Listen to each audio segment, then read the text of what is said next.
Good evening, everyone. I want to thank you for joining us and welcome you to our April 24th City Council meeting. I'd like to call the meeting to order. If you please stand and join me in the Pledge of Allegiance. I pledge allegiance to the flag of the United States of America and to the republic for which it stands, one nation, under God, indivisible, with liberty and justice for all.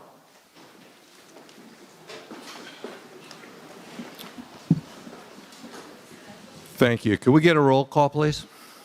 Councilmember Brigham. Here. Vice Mayor Russell. Here. Councilmember Walter. Here. Councilmember Bagby. Present. Mayor Paula. Here. And Student Liaison Samantha. Here. Thank you. Thank you. Report out of closed session. Any action taken? City Attorney? There's nothing to report out of closed session. Thank you. Conflict of interest. Does any council member have anything they would like to recuse themselves on? I'll have to recuse myself on the first item about cannabis. So that would be item number 8? Yeah.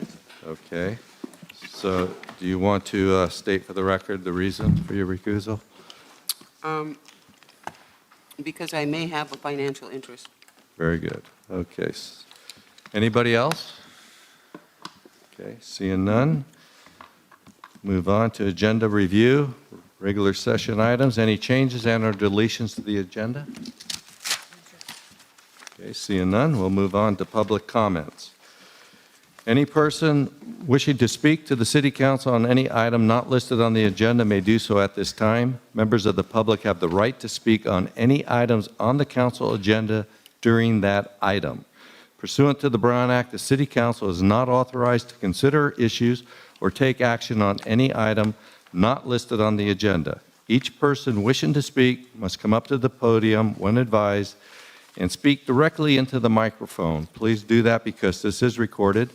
And each speaker will be limited to a maximum of 3 minutes. That will be timed. I will give you a 1-minute warning so you can summarize your final thoughts. Please be sure to sign the book. There's a book there. That's for the official record from the clerk, as well as you'll only be allowed to speak one time during public comments. So who would like to start? Anybody would like to address the City Council? Thank you. State your name, please, for the record. Preston Addison. I'm not sure if this is the time, but I saw a letter out there from CD Grant. I'm not sure why a legitimate concern about the proximity of a dispensary to a school has turned into a personal crusade against my wife and I. It should be under the other. Okay, would you hold that until we Yeah. bring up number 8, please? Okay. Thank you. Would anybody else like to address the City Council on any item not on the agenda? Please sign the book and state your name for the record.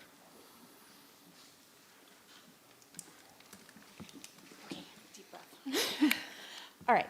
My name is Mariah Love, and I am here to request a proposal for a new stop sign to be installed on the corner of North Washington Street and West 2nd Street. Currently, this intersection has stop signs installed on the corners of West 2nd Street when traveling west or east.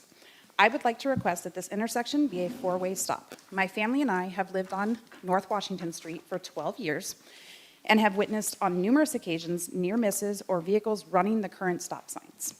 I know for myself personally, as I approach the stop sign and that intersection, I tend to slow down because of the near misses we have witnessed.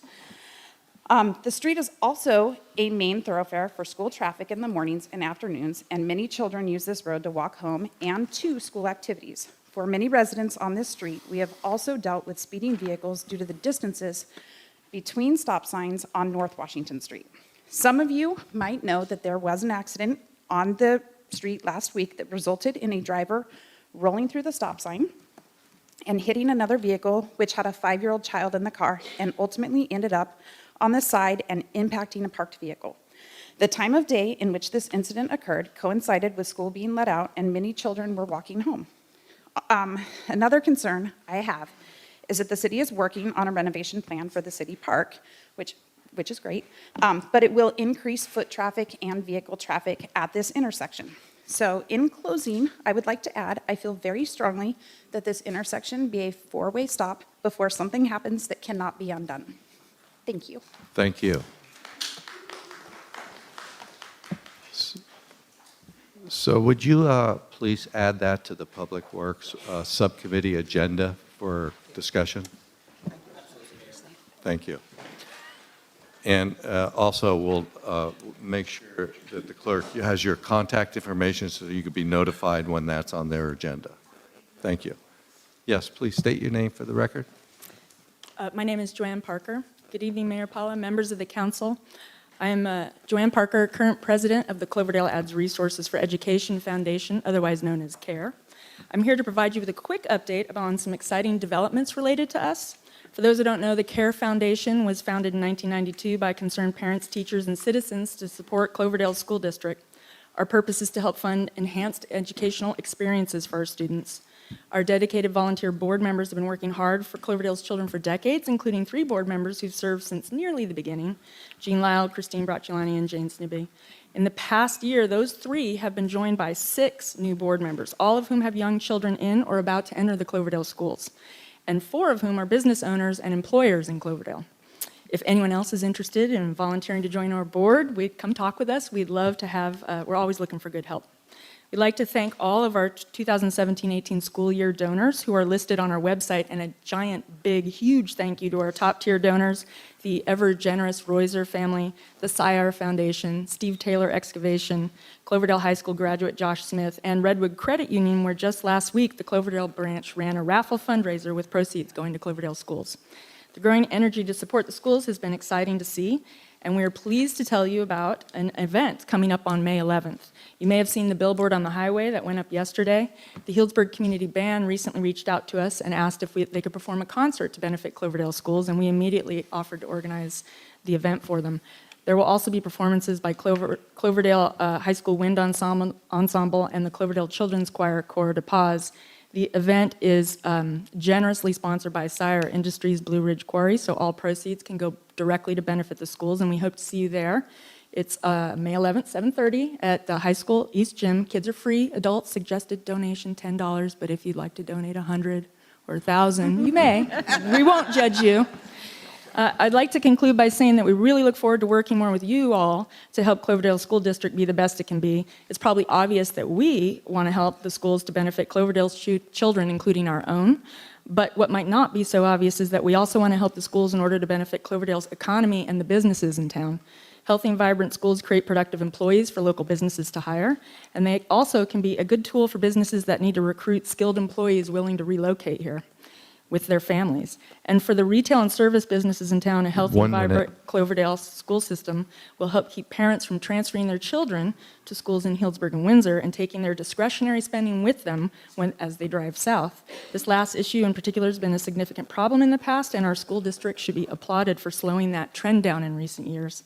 We're excited to partner with you going forward to support Cloverdale schools, and because we believe that all of Cloverdale will benefit.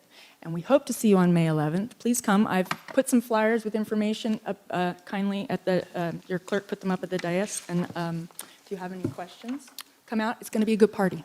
Thank you. Thank you. Thank you. Would anybody else like to address the City Council on an item not on the agenda? Okay, seeing none, I'll close the public comment section and we'll move on. The next item is a proclamation proclaiming the 4th Friday in April as Children's Memorial Flag Day throughout Sonoma County in memory of children who have died by violence. Whereas throughout America, tragic cases of violence against children occur frequently and senselessly, destroy innocent lives, and devastate families, and whereas the City Council of the City of Cloverdale believe in the celebration of life, diversity, and hope for the future through our children, and further, the council deplores and condemns acts of violence committed upon the children of our communities, and whereas MOVES, which is minimizing occurrences of violence in everyday society, and the Sonoma County Human Services Department are committed to raising individual and public consciousness of the need to care for all our children and to honor the young lives lost to violence, and whereas MOVES has acquired a children's memorial flag from the Child Welfare League of America, which has become a recognizable symbol of the need to do a better job of protecting children, and which is sponsoring a national effort to memorialize child victims, now therefore be it proclaimed that in memory of children who have died by violence, the City of Cloverdale does hereby proclaim the fourth Friday in April as Children's Memorial Day. Be it further proclaimed that I, Mayor Joseph J. Paula, urge the Cloverdale citizens to increase their participation in efforts to prevent child abuse and child death, thereby strengthening the communities in which we live. Is there somebody here to receive this?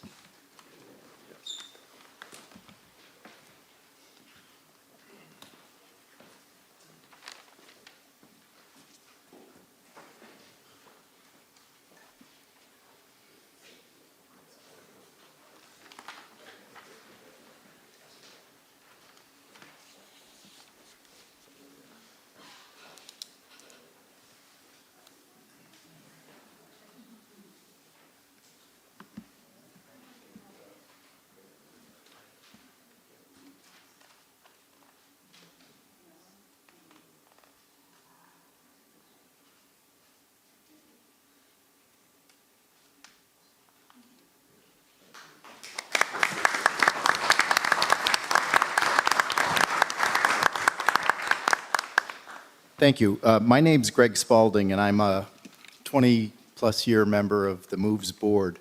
We're a small grassroots organization, and we every year have a day of nonviolence that we celebrate somebody who's doing something in the community to help reduce violence. We encourage all citizens to be proactive in the promotion of nonviolent solutions to problems of everyday life, and the children are the least able to defend themselves against violence. The Children's Memorial Flag Project is intended to focus on children who are victims of violence, and the Council's action today to issue the proclamation reminds us all of our special responsibility to protect our young people throughout the year. Your support for our efforts and the demonstration of concern about violence against children should inspire everyone to help minimize occurrences of violence in our society. Thank you. Thank you very much.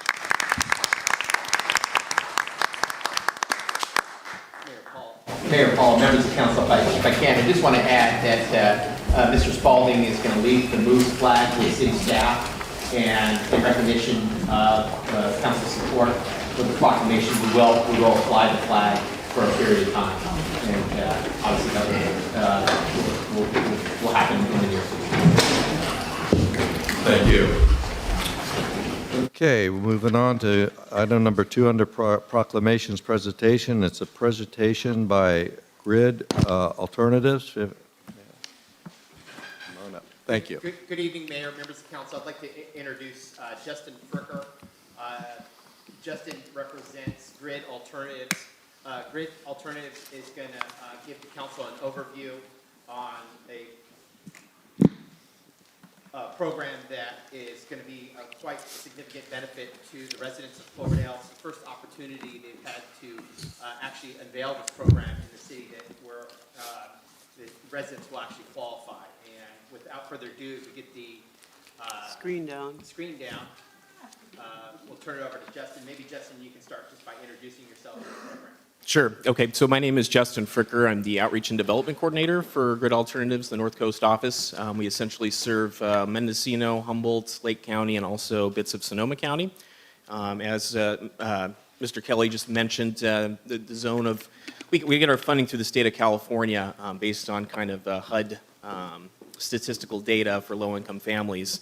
And essentially what's happened is the city of Cloverdale, much of it has become eligible for 2018 for this state funding. And so I'm trying to reach out to the city and bring on the city council to make sure that they're aware that we're looking to do some partnership work to reach more families, or reach as many families as we can in the city of Cloverdale to provide what we do is no-cost solar to income qualifying households, basically. And as this comes down, It's so slow. I'll probably just start jumping through this a little bit. So if you can see this, we have 3 sort of core principles, people being the first one. We provide solar electric systems, obviously, to no cost, or at no cost, to folks that don't have the financial wherewithal to afford solar. We are a nonprofit, as I mentioned. Our second core principle is planet. Obviously, we're providing local renewable energy and employment. In addition to providing solar, we also are a job training organization. We work with Mendocino Community College. There's a College of the Redwoods up in Humboldt. We are a job training organization, and we provide on the job hands-on training, actually on the rooftop. Any community volunteer could actually come out on the roof. We give them the hands-on training in both electrical and array-related activities on the roof. Just really quickly, a brief history. We were founded in 2001 by Erica and Tim, who are still with us today. Our first install was in 2004, so we have been around for quite a while. We do have 7 regional offices in California. Again, I'm in the North Coast office. We have a Colorado office that does Native American work throughout the United States. We also have a Mid-Atlantic office and an international office in Nicaragua, where we've done some community solar projects in Nicaragua, Nepal, and now Mexico last year. Growing impact, that graphic is probably a little old. We're closer to 10,000 systems installed since our inception, and on the North Coast here, we've done about 300 to 400, somewhere in that range. As you can see, the growing impact of what we have been doing. Client qualifications, these are the main things that makes it eligible for the state rebates. You have to own and live in your home, and we also do a lot of tribal work. We have about 18 different tribal partners that we work with, but own and live in your home or rent from a tribe. There's different income qualifications depending on how many people in your household, which I believe is on the next slide. You have to have PG&E Electric or be part of a CCA enrollment through Sonoma Clean Power. You also have to live in a SASH eligible zone, as I mentioned, which much of Cloverdale is currently in. And obviously there's these construction related solar suitability requirements that you need to meet. Your roof needs to have at least 20 years worth of life on it. Your main service panel needs to be up to condition to hold solar. And these are the income qualifications here. I just put in comparison. Sonoma County qualifications are quite higher than Mendocino County. But we go through an enrollment process where we verify with income documentation to make sure that folks are actually eligible for the program.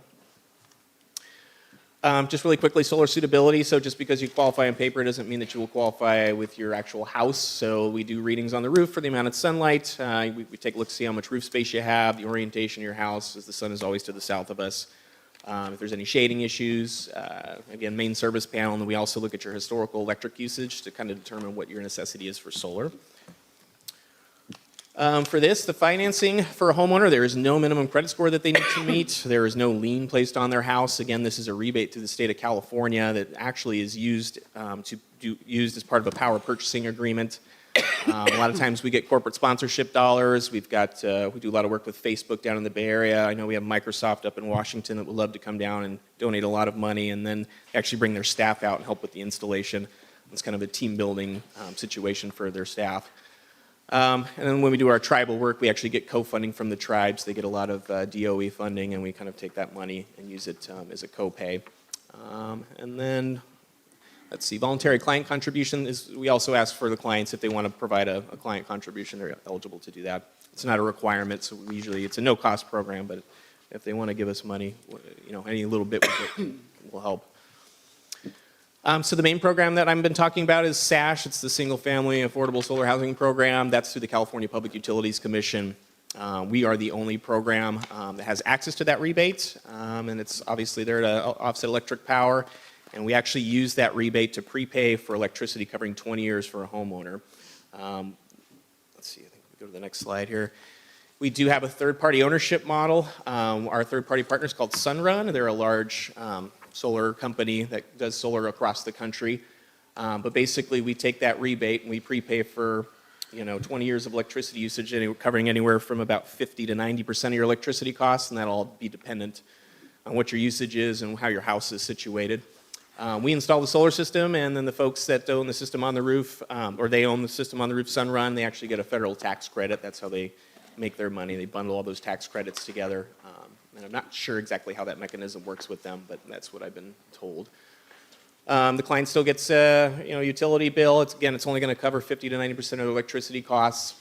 And then because somebody else owns the system, there's all these kind of service and maintenance that's done by us. Everything's insured. The homeowner does need to have existing homeowners insurance, but the systems are actually insured by the folks that own the system already to cover against fire and flooding and all the basic insurance coverage things that you could consider. And then the client has no cost to them. They have no financial obligation to us. They have no financial obligation to Sunrun, the third-party organization, or the third-party folks that own the system on the roof. Really quickly, so this is kind of our timeline. Because we are a nonprofit and a small staff, it usually takes about 6 to 12 months for complete installation to go through. There's an application meeting, site visit, project design, contract signing. There's a 10-day cancellation period once the contract's signed. We do the installations fairly quickly afterwards, and obviously there's an inspection to the city before we turn the system on. Warranties, manufacturing warranties, the panels and the microinverters come with a 25-year warranty. There's a 10-year labor warranty from us, and then the TPO or the Sunrun third-party folks, they put an additional 10 years on there. If the homeowner has to trim a tree in order for us to put it up there, that'll be their responsibility to maintain the trees from coming back from shading, and also cleaning the panels once a year is kind of a recommendation of ours. Really quickly, the install. So our installs are usually 1 or 2 days, depending on the size of the system. They go from about 8 to 4:30. Volunteers show up. They sign in. We have a safety talk. Maybe the roof needs to thaw out, or maybe we just need to assess the property before anybody's going to get on the roof. Maybe it rained the night before. Just kind of want to take our time, make sure that a lot of these folks are volunteers that are getting on the roof. We want to make sure that nobody's going to get injured. Certain folks will go on the roof, some will stay on the ground. There's electrical work to be done at the main service panel, conduit bending, and on the rooftop there's also obviously laying racking and solar panels. Installation begins at 8:30. We do ask the homeowner to provide lunch for the volunteers and the staff that show up. That is essentially the only cost to them. And then after lunch, teams switch up. We continue the installation and cleanup. Workforce development, and just so you know, because we are a job training organization, the solar industry is growing 17 times faster than the overall economy. It's one of the fastest growing job markets in the country. And again, it's a barn raising model. It's a classroom in the field. Again, we work with a lot of community colleges where they're getting appropriate technology programs where the students are actually getting classroom lecture education that way. And then we work with the teachers and they actually bring the students out on the roof so they're getting the hands-on training. If we got certain volunteers that want to delve even further, we have an installation-based basic training program. It's a certification. There's 11 distinct ones. So there's safety, there's racking laying, there's kind of microinverter installation, there's panel installation, so they can actually specialize in all these 11 distinct certifications that are all involved in solar. And as you can see, sometimes it does take quite some time to go through all those certifications. But that program is available. Current partnerships, that's always kind of an important thing. With the city of San Francisco, they actually give us funding for roof replacement. For low-income clients, they've set aside some funding. So anytime we run into an installation that the only thing that's sort of holding it back is a new roof, they actually give us money to go ahead and install the roof. Marine Clean Energy, the CCA just south of us, they provided $800 solar rebate. I've had conversations the last few weeks with Sonoma Clean Power. We're talking about all kinds of things like rebates and having their corporate sponsorship day where they bring their staff out. I also found out today that we're going to do about a 5,000 mailing to everybody within Sonoma Clean Power, or within Sonoma County and Mendocino County that they serve that are in our eligibility zones. There's going to be a mailing going out with our materials with theirs. Other situations, I know with the city of Arcata, they have a first-time home buyers program, so I've done a mailing with them. Also with the County of Humboldt Planning and Building Department. So if you're enrolled in that program, there's sort of a deed restriction, or a resale restriction, which is sort of important, which allows us to send out a mailing and those homes are eligible. With the city of Cloverdale, because it's in this eligible zone, that in itself is kind of an implicit resale restriction. So that's another way to get this funding. If you're not in these zones, there's sort of these explicit resale restrictions that are available through first-time homebuyer programs or other programs where you can do low-interest loans to rehabilitate your home. There's language in those contractual paperwork that they can't sell the house, so that allows us to be able to serve them. I think I've already mentioned this several times. Mendocino Community College, their sustainable technology program with the students, and then in Lake County, since we serve them, there's Hope City, which is a nonprofit that's out there right now helping to rebuild the homes, and we're actually putting solar on top of those roofs as they rebuild the houses. Let's see, and get involved. I hope that was 10 minutes. Anybody have questions? I think at this point, What I've proposed to City Manager Kelly is to do kind of a co-branded mailing out to folks within the community here. We have some data from Faraday, which is a service that provides census data for low-income homeowners within our communities. So we do have some information about Cloverdale, and I think there's roughly about 500 households, according to this information, that qualify for this program. So we'd like to do a co-branded mailing. I provided a letter.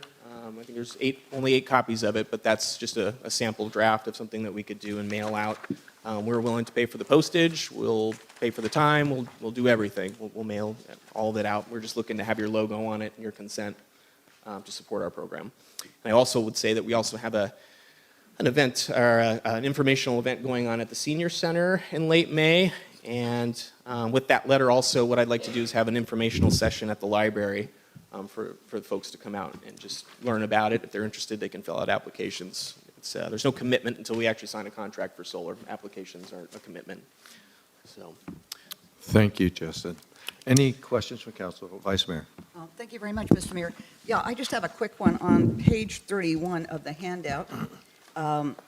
Household size and annual gross income chart. It says 216's household income. I want to make sure that that still applies since we're using it here in 218. yeah, I just realized that tax day was last week, and actually we're now supposed to be taking 2017's income, so I'll make the change to that Make document. the change. Okay, thank you very much. We're taking 2017's income, but those income thresholds that are currently on there are still what we're From using. 216? Yeah. But there's some adjustment that. They change, they'll all of a sudden change in Yeah, late May. That's what I was, okay, Yeah. that's what I'm getting at. Thank you very much. Any other questions from council? Yeah, Thank I just had one, Go. Mr. Mayor, thank you. On one of the slides here, the maintenance, insurance, monitoring of performance, all provided by third party for 20 years. What happens after the 20 years? Yeah, I noticed I didn't cover that. So after 20 years, the system's up there for 20 years, and they can have it removed at no cost to the homeowner. Any holes will be patched in the ceiling or the roof. They can buy the system at fair market value anywhere from year 5 through 20 in the contract, or they can enter into a 1-year contract at a time with Sunrun from that point on. So that would be taken down by you at the end of 20 years? Yeah. And I guess that's set up in some type of a bond or a surety agreement that the funds will be available in 20 years? Yeah, it's all in the contracts they sign. And then on your, Vice Mayor Russell asked a little bit, but on the 2018 program income limits, where were those numbers derived from? They're 80% of the average median income for the county. Okay. Yeah. Because they're, a family of 2, 56,400 a year, the maximum income. I don't know how you could buy a house and earn less than that in Sonoma County. Right. A lot of the folks that we work with are usually seniors on fixed incomes where the house is already sort of already paid for. Yeah. I haven't done a lot of work in Sonoma County, so I can't speak too much to it, but those are the numbers that are given down to us for this program through the Okay. Public Utility Commission. All right, thank you. Thank you. Any other questions from council? There was Okay. one very quick one, Mr. Yeah, Blumenthal. go ahead, Vice Mayor. I think Councilmember Walter brings up an interesting point that kind of wandered through my mind at one stage. The definition of home includes what? What if I have a manufactured home, am I eligible? It's got to be on a permanent foundation. It can be a prefab home. It can't be on wheels. No, It's no, got to- yeah, but a prefab. Yeah, and it Okay. would have to support a system on the roof. Structural engineering would have to stamp of approval. That's why I thought, I just wanted to confirm it, because Yeah. that would also align with the incomes. Okay, thank you. Thank you. Before you leave, I'm going to see if anybody in the public might have a question. So Sure. maybe if you could just have a seat right there. Would anybody in the audience like to ask a question on this program? Okay, seeing none, we'll close the public input. Where? Oh, where? I didn't. Reese. Please come on down.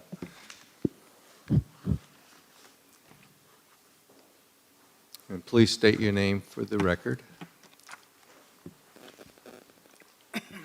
It's Reese Foxen. And speak into the mic, please, Reese. Thank you. It's Reese Foxen. Thank you. I don't so much have a question, but I have a comment. Jane worked with them when they were starting up in Richmond, and it was a very, very good program for the whole community, and everybody inside it benefited. So I just wanted to say that so you had some outside thoughts. Great, well, thank you. So is there something that we as a city need to do to make this program eligible for the residents? Or is it just something that you'll put the word out? Yeah, I'd just like to work with the city on getting the word out and have these informational meetings. Great. Just wanted buy-in from city council and city Okay. staff before I move Excellent. forward. Well, sounds like And one more point, Mr. Mayor, if I might. Your literature, I'm glad to say, is bilingual, and I assume the letter will be also? Yes. Okay, good, thanks, sorry. No problem. Okay, well, thank you so much. Okay, thank you for We having look me. forward to working with you. Thank you. Thank you. Okay. So we're ready to move on. Do we want to take a minute and Get the screen get the up. screen up and Yeah. maybe get rid of this?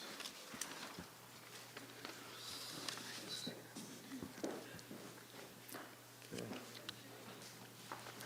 Thank you. Great, thank you.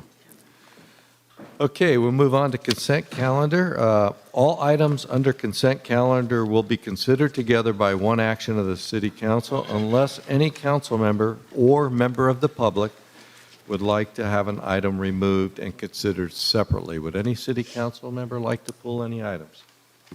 Seeing none, would any member of the public? Yes, on the March 13th minutes, I won't be able to be So involved. that'd be item number 3? Yeah, Okay, we'll take that one separately. Would that's any, it.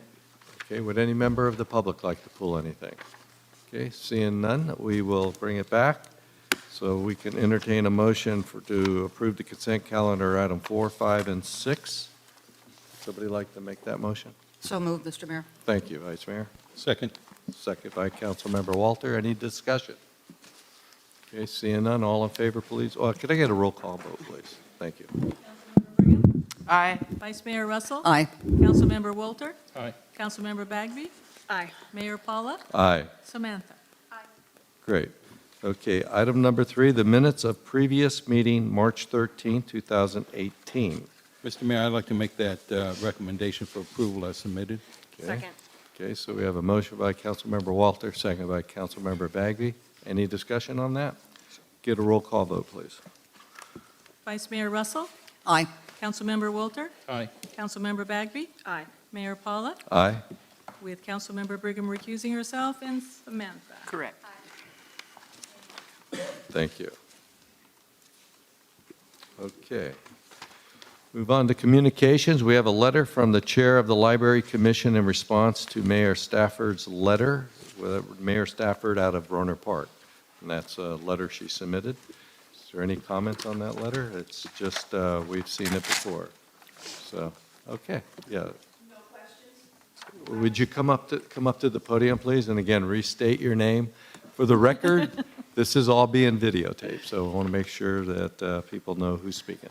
My name is Reese Foxen, Thank you, Reese. and I'm here as Library Commissioner. The liaison between the City Council and the library asked if I would come in case there were any questions. And if there are, I'll try and answer them, and if there aren't, thank you. Thank you. Now, I think the questions have pretty well been answered in the last presentation, but maybe somebody from the community may. Does anybody in the community have any questions on the communications that we received? Okay, seeing none, we'll close that. Thank you, Reese, for coming. Mayor, if I can, just to make a quick Yes. comment, the reason that this item was placed under communications was that there was previously a letter from the mayor of Roner Park that was in regards to the same issue. This was the response, and so we felt it was important to have in the record the response to the letter that originally came before council. Thank you. Thank you. Okay, we'll move on to new business. Item number 6, or number 8, I'm sorry, item number 8, commercial cannabis dispensary permit process update and future cannabis ordinance amendments. Councilmember Brigham will be recusing herself. Would you please note in the minutes that she is leaving the dais? Okay, she is gone. City manager. Okay. Good evening, Mayor Paula, Vice Mayor Russell, members of council. The item in the request tonight is staff's recommending that the city council by motion and a roll call vote, formally close the RFP process related to commercial cannabis dispensary permits and direct staff to review the cannabis ordinance for possible amendments. And we point that out as really meaning possible amendments. Just by way of background, this council did adopt a commercial cannabis ordinance on September 26 of 2017. And as part of that ordinance, it did call for a proposal process for what the ordinance allowed was up to 2 commercial dispensaries. On March 13th, the council, as required under the ordinance, held a public hearing to review the proposals that were received by staff and both reviewed and ranked. There were 3 proposals that were received by the city, including a proposal for a medical cannabis dispensary by California Wellness, as well as 2 commercial dispensary proposals submitted by Quonset Botanicals and Red Door Remedies. At that meeting, at the close of the public hearing, there was general direction by City Council to actually bring those back for final approval at your subsequent meeting on March 27th. And want to point out that that is a well-defined process for council to have what we call, staff often refers to as a two-touch rule. The council had an opportunity during the public hearing to comprehensively review those proposals, and then we brought it back for a formal approval at your March 27th meeting. At that time, there were 2 resolutions considered based on the general direction provided at the previous meeting, which was embodied in resolution number 019-2018 for Red Door Remedies, as well as resolution 019-2018 for Quonset Botanicals. At that meeting, the council did support the resolution number 2019 for Red Door Remedies. However, the resolution for Quonset Botanicals did fail on a 2-2 vote because a 2-2 vote is considered a failed motion. At the time, the motion specifically was to substitute Quonset Botanicals, substitute California Wellness for Quonset Botanicals, and therefore that motion failed. And it was clear that after the close of the meeting, it was a very long discussion, that there was some consideration given to bringing back the ordinance to really clarify a number of elements, including the setback requirements, including the number of dispensaries that should be allowed. And since that time, there's also been some actions at the state where they've kind of clarified some additional license types and some of the regulations. I think subsequent to that, there's been some additional submittals. There's been a lot of dialogue in our community. And frankly, from a city manager's perspective, we think this issue has been very divisive. And we think it's important to, and it's staff's recommendation, to formally close the RFP process. We think it's important that the staff bring back the ordinance for consideration, discussion by the council, make sure that staff is clear on what you want the ordinance to state, and it can address the issues relative to the number of dispensaries, what the setback distances should be and are, and what they're required under the state law. And so that's why we're bringing this item forward tonight. As you know, there's been significant correspondence that's been transpired. We think this is an important time to kind of take a pause, really get direction from the council so that you're in support of the ordinance. And it gives us the opportunity to bring the ordinance back and really have that discussion with council. And we think through that process, we can really make sure that the community and the council and as well as the school district are on board and understand what all those regulations are, and hopefully be in a position to bring back an ordinance that reflects the council's clear direction. Because there was quite a bit of discussion amongst the council, and staff didn't really see a clear consensus of what your desired action was. So that's why we're bringing our recommendation forward this evening. Thank you. Any questions from council? Not at this point. Not at no. this time. Okay. All right. So I'm going to open this up for public comment. Before you, when you come up, I'd like you to sign the book. You'll have 3 minutes. I'll give you a 1-minute notice. You'll only have an opportunity to speak one time on this topic, so I encourage you to use your time wisely. Okay, Sean. Mr. Mayor, I would like... Please state your name for the record. Sean Beauvais, Cloverdale. Thank you. I would like this to not be my public comment, but rather I would like clarification from Attorney Cook. Mr. Kelly has said that a resolution was introduced that failed for Quonset Botanicals 2-2. That is not my understanding. I believe a resolution was introduced to pass California Wellness's permit, and that failed 2-2. So could I please get some Yeah, clarification? he did, in his subsequent sentence, he did say that a motion was made. That's why I didn't correct him, but there was not a motion to pass that resolution as it was presented. Yes, The ma'am. motion was made by Councilmember Galvin to substitute Cal Wellness for Quonset Botanicals on that resolution, and that's the one that failed 2-2. Yes, There never ma'am. was a vote on the resolution with Quonset in the name. Yes, ma'am. Thank you. I just wanted to make sure that the community was clear. Yeah. Thank you. Thank you, Sean, for bringing that up. Okay, so I'd like to open this up again. Please sign the book there.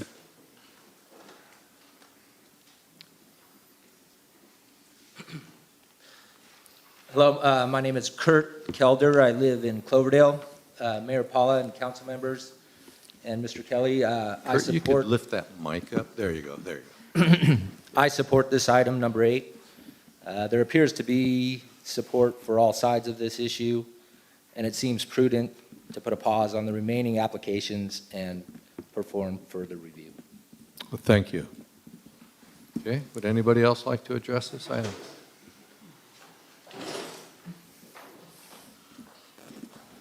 Jeremy Decker, Superintendent, Cloverdale Unified School District. I just wanted to let council know that the school board is planning to have a meeting based on kind of the conversation that you've referenced, Mr. Kelly. And so that we can have kind of a unified position, I guess, as well, with regards to what our recommendation might be, or our opinion, I should say, with regards to the ordinance. And just wanted you to know that that meeting is planning to take place May 9th at our school board meeting. And hopefully we will have a resolution that makes our position very clear for you guys as well. Okay. Thank you. Thank you. Okay. Okay. Sorry, Sean. Sean Beauvais, Cloverdale. I'd like my 3 minutes now, if I could, please.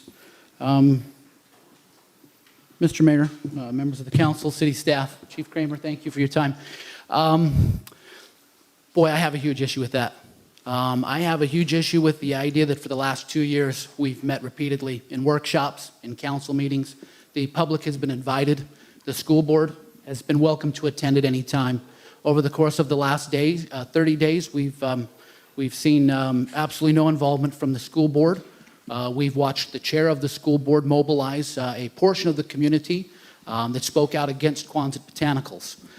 We watched the school board chair visit independently with other members of the school board, and they all formed opinions outside of an agendized discussion about medical marijuana in Cloverdale. Outside of an agendized discussion where there was no public comment, the school board, under the direction of the chair, who made it very clear that he was acting on behalf of the school board, came here and sabotaged Quonset Botanicals' proposal at the hands of one individual, one elected official that I voted for, that I have children that attend the school district. I'm appalled. I'm heartbroken that I'm here tonight to have to address this issue. This is very simple.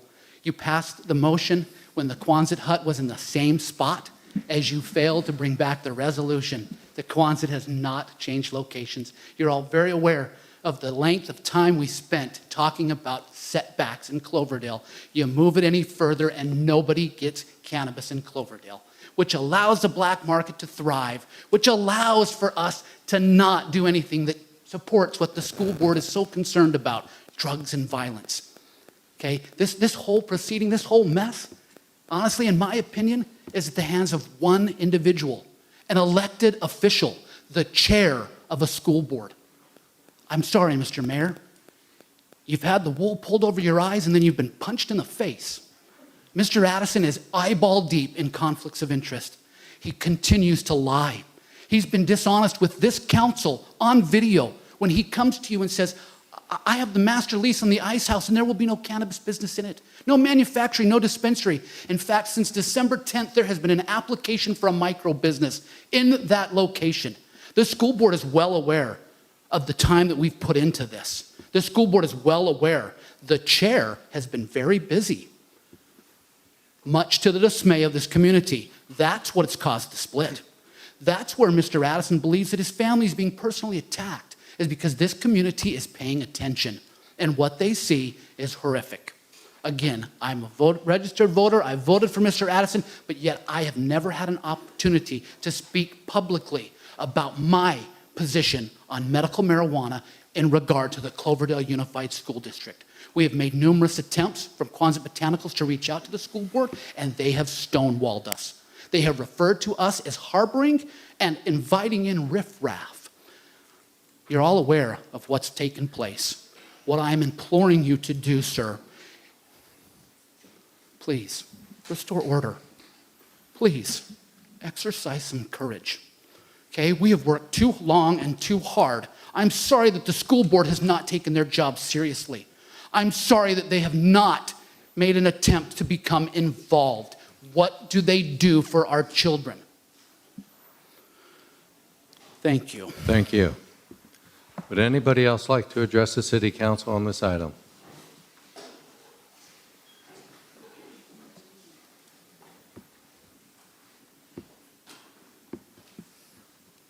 Good evening. My name is Daniel Frankston. I'm a member of the California Wellness Team, and I wasn't able to be present at the last meeting where this was taken up, but I was here for the first one. And I certainly appreciate the city's desire to move slowly and take the process, to have a go-slow approach with regards to this. I realize that cannabis has for decades now been a divisive issue, and apparently it's become a divisive issue again here within the city of Cloverdale. Though I wasn't present at the hearing in the end of April, I did hear the concerns that were raised there, both by Councilmember Walter with regards to concerns about numbers that we had originally submitted in our application, along with previous comments by Vice Mayor Russell, similarly with regards to our numbers. And we did, shortly after the last meeting, submit a letter to the council members along with some revised numbers and indication of the problems that had been adherent with the initial application numbers. And I also understand that an issue was raised with regards to setbacks and the 600-foot location and whatnot. And I'm certainly supportive of the city taking a go-slow approach. I just wanted to comment that I hope that the numbers that we had submitted in the letter clarified the concerns that were presented by two of the council members. Thank you. Thank you. Okay, would anybody else like to address the city council on this item?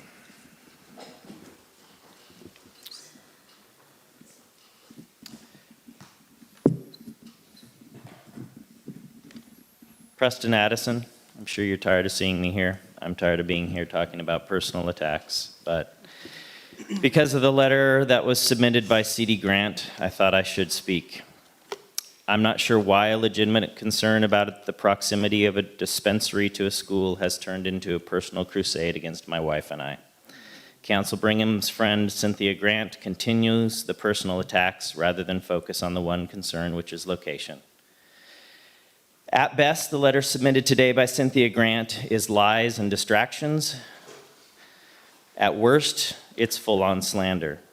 Just to be clear, I have no connection to or interest in any of the businesses applying for a dispensary permit, although I do know people on every single team. No building I'm associated with will have a dispensary for cannabis or manufacturing of cannabis. I would ask Councilmember Brigham to uphold the tenets of the Cloverdale City Council and ask her friends and partners to focus on the issue, which is location, rather than personal attacks. Addressing the implied threat about Brown Act violations by Mr. Beauvais, there has been none. We have not discussed this issue as a board. We have put it on our agenda to discuss, as you all are well aware about Brown Act violations. I came here with discussions with the superintendent to that meeting in March to present our concerns as board president. What I wrote and what I spoke was in my role per board policy as board president. It was not the result of any discussion with anybody. Again, those implications about Brown Act violations are at worst lies, or at best lies, at worst absolute slander. We have attempted to have several meetings with Mr. Beauvais. He called me before our first meeting after we reached out and said, I will make your life unbelievably worse if you do not publicly recant your comments. And he repeated it again to make sure I clearly heard the threat. Completely out of line, especially for somebody who is a member of the Planning Commission of this city. Again, the personal attacks, it's just beyond the pale. I'm really, really, really sick of it. We did have a meeting with Mary Ann Brigham, Eric Neal, and Mrs. Beauvais, with the superintendent and one other board member You have for Brown about Act. 30 seconds. We had a meeting to discuss this with them. Numerous meetings have been scheduled with Mr. Beauvais. All of them have been canceled by him. So we have reached out again and again and attempted to discuss this issue. And now it's on our agenda to discuss and bring back some things to you. Thank you. Thank you. Okay. Hi, my name is Ipolani Beauvais. I just want to be sure to let you know, I have an email from one of the other board members from the school that actually says she has discussed it with the chair and she doesn't want to meet with me, that he speaks for her. So this is as reaching out before an April 17th meeting. I wanted to talk to all of them, maybe send them an email or discuss. Those emails were ignored until after the April 17th meeting. And then she said that the chair spoke for her. So I find I'm getting blocked, that I can only meet with one or two board members. So, or talk to them or discuss it with them. So from my opinion, the emails and the not responding shows that they're blocking me. So, thank you. Thank you. Would anybody else like to address the city council? Please sign the book. How many more people would like to speak on this item? So if we could get the book right down, maybe we could have that signed while you're waiting to speak, and then thank you. My name is Terry Conway, and I'm here again to speak against the idea of issuing more retail sales permits for cannabis in the city of Cloverdale. I assure you that no one has compelled me or asked me to come forward to this meeting. I'm here of my own volition. And I also would like to say to all those involved or to the city council, I'm sorry, that I have no personal interest on either side of this issue. I will not benefit one way or the other from this. I'm only here to speak from my own experience, and I hope that the council will consider the idea of issuing no more such retail permits for the sales of marijuana. I believe that it is a dangerous and addictive substance, and I believe that it's only harming our children. I think to put a dispensary in such an obvious location in proximity to the middle school is ill-advised at best. I wish that no permits had been issued at all. I would like to encourage the council, if they are able to, I don't believe that they're compelled to issue any more permits. If they're able to let this thing drop just where it is, I wish that they would. I would also encourage all people to not get personal about this. This is too small a town to take personal positions and to attack each other. And this is going to go on for a long time. So try to be objective about it. Try to think about our children and their welfare. Thank you. Okay, next. My name is Todd Lambs. Mayor Paula and council members, thank you for listening. I wasn't prepared to speak tonight. I wasn't planning on it. But as a school board member and a parent of this community, I know you guys received a letter for your public record regarding this issue with my name in it. So I wanted to make the record clear. CD Grant was not part of a meeting that we had with the Beauvays on April 17th. Her husband, Eric Neal, was, and Marianne was, along with Epilani. We met with them and discussed this issue at length. It was a confidential meeting that we had. We had set guidelines for that meeting that we made it abundantly clear and everyone agreed upon. At that point, Mr. Neal obviously went home, spoke to his wife about this, and she provided you the public record where it says that I referred to the people who had come to Quonset Botanicals as riffraff and carny people. Those comments were not made. I don't know in my life if I've ever said the word riffraff until today in my email. And to refer them as carny people is not true. What I said was, I don't like the fair having their carnies come into town a week early because cars get burglarized when nobody is paying attention to them. That was the comment that I made. Had absolutely nothing to do with Quonset Botanicals, cannabis, marijuana, anything of this issue. I made it very clear what my problems were with their location. That was the end of it. I'm not going to go into any more of this because there's no reason for it, because we have a meeting scheduled for May 9th where people can come speak to us for our point of view if they really want to hear it. I also know Sean Beauvais' comment was not correct as well. I get a weekly schedule with meetings on it for our school district. He had a meeting scheduled today with Mr. Decker, which he did not show up for. So to say that they haven't had meetings is absolutely false. So if this is the level of professionalism and trust and honesty that we want to bring in our community, I don't want to be part of it. Thank you for your time. Thank you. Anybody else like to address the city council? Please sign the book if you haven't done so already. Great. Joanne Parker.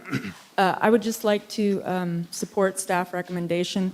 I know for those of us that are parents and working, it's been hard to keep up with all of the detailed work on the cannabis laws that are in effect now. I've tried and I read as deep as the headlines, but I've done a little bit of research over the last couple of weeks, and I'd encourage you to just take a pause and let everybody catch up with everything. In particular, I'd request that you look at the difference between the Cloverdale ordinance as it relates to youth centers and Proposition 64 distance as it relates to youth centers.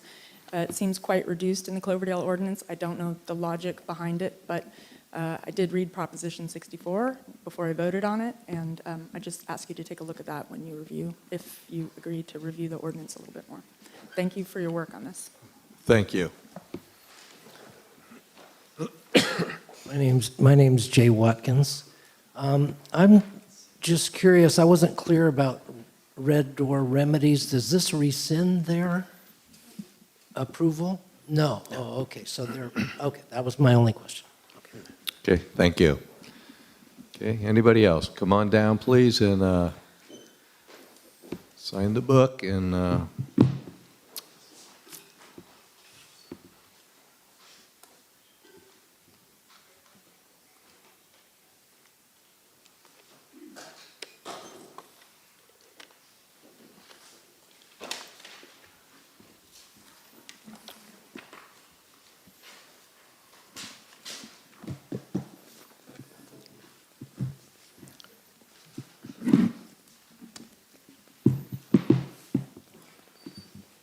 okay, please state your name for the record. Mayor Paula, my name is Mark Lynn. I have lived in Cloverdale for 57 years. Over the last weeks and months, I have been monitoring your struggle with regard to the drug marijuana and its control. marijuana is a large cash crop. It is associated with many violent deaths. I expect this will continue into the foreseeable future despite the moves toward legalization. When I was younger, pot was sold by drug dealers. Drug dealers were generally thugs and fringe elements who believed they were above the law. What I saw outside of this council chamber on April 10th shows me how little they have changed. On the night of April 11th, I continued to observe the owners and associates of Quonset Botanicals at a school board meeting, and I continued to see them speaking in an aggressive tone. In front of Preston Addison's wife and children, they mocked him openly by asking him if they felt that they were going to put on a ninja suit and attack him in the middle of the night. To me, that threat is clear. They know where he lives, and by default, so do the thugs that were outside of this chamber on April 10th. It is unacceptable for a public official to speak in this manner. I've had to abbreviate this.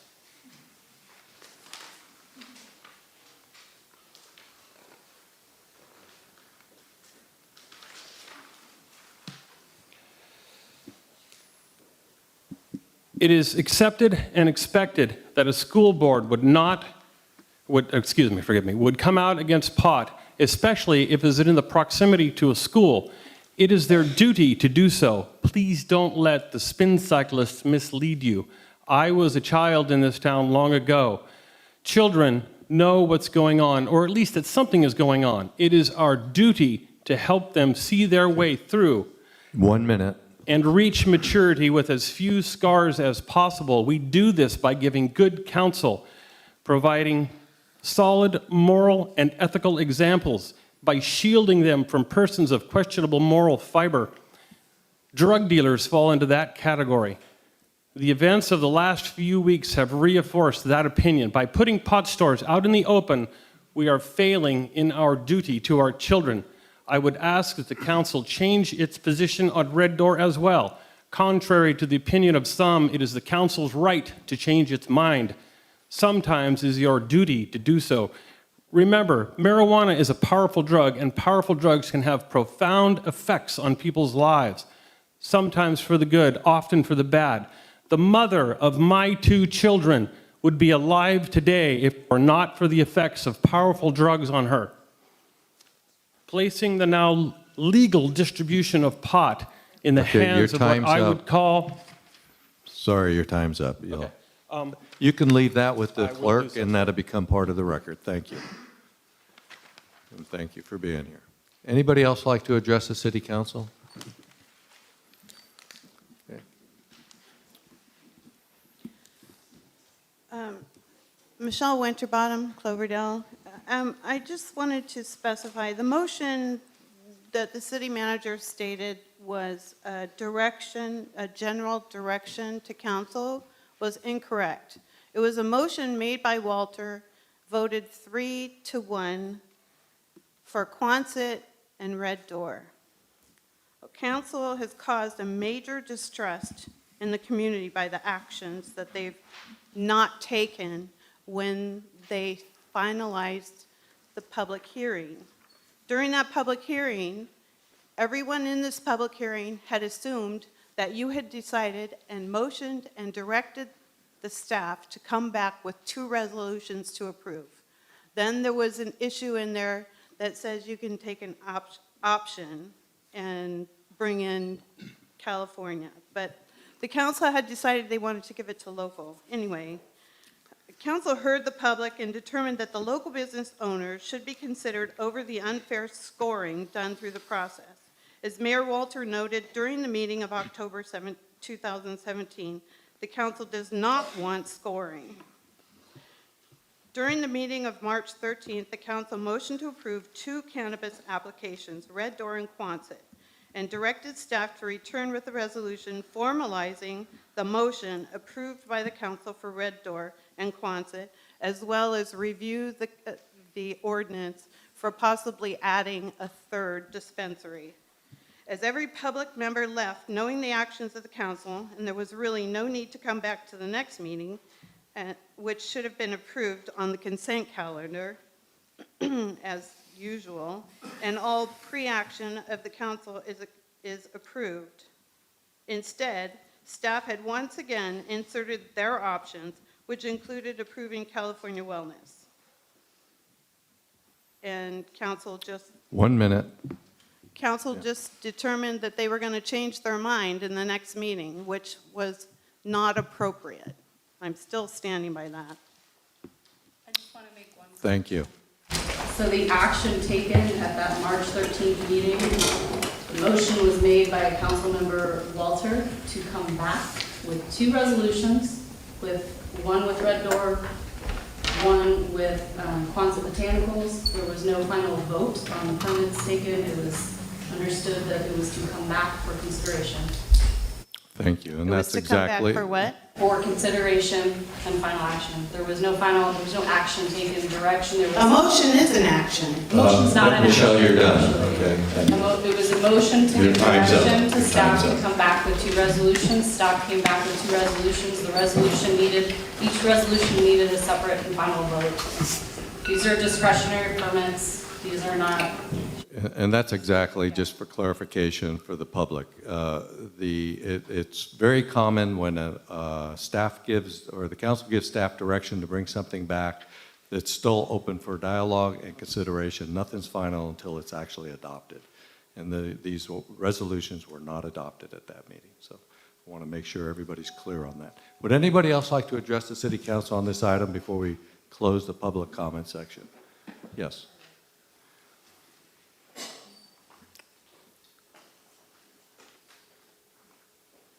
Good evening. Would you sign the book, please? Yes. Your time doesn't start until you give your name in the microphone.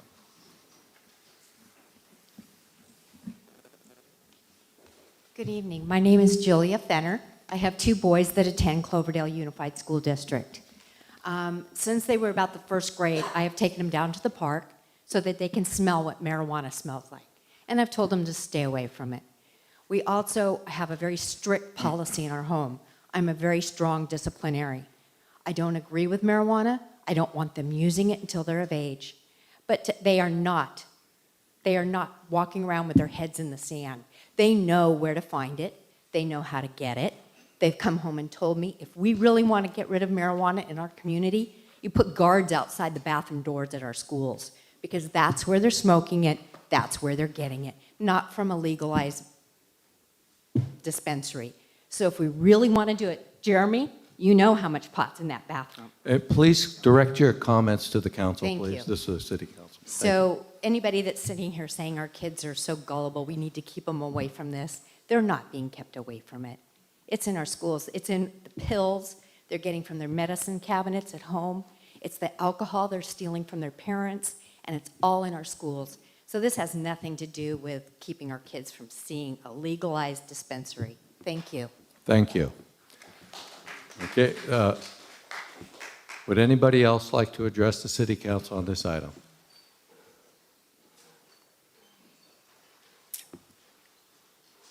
Please sign the book right there. Allison Buell. Please sign the book, and then you can state your name for the record.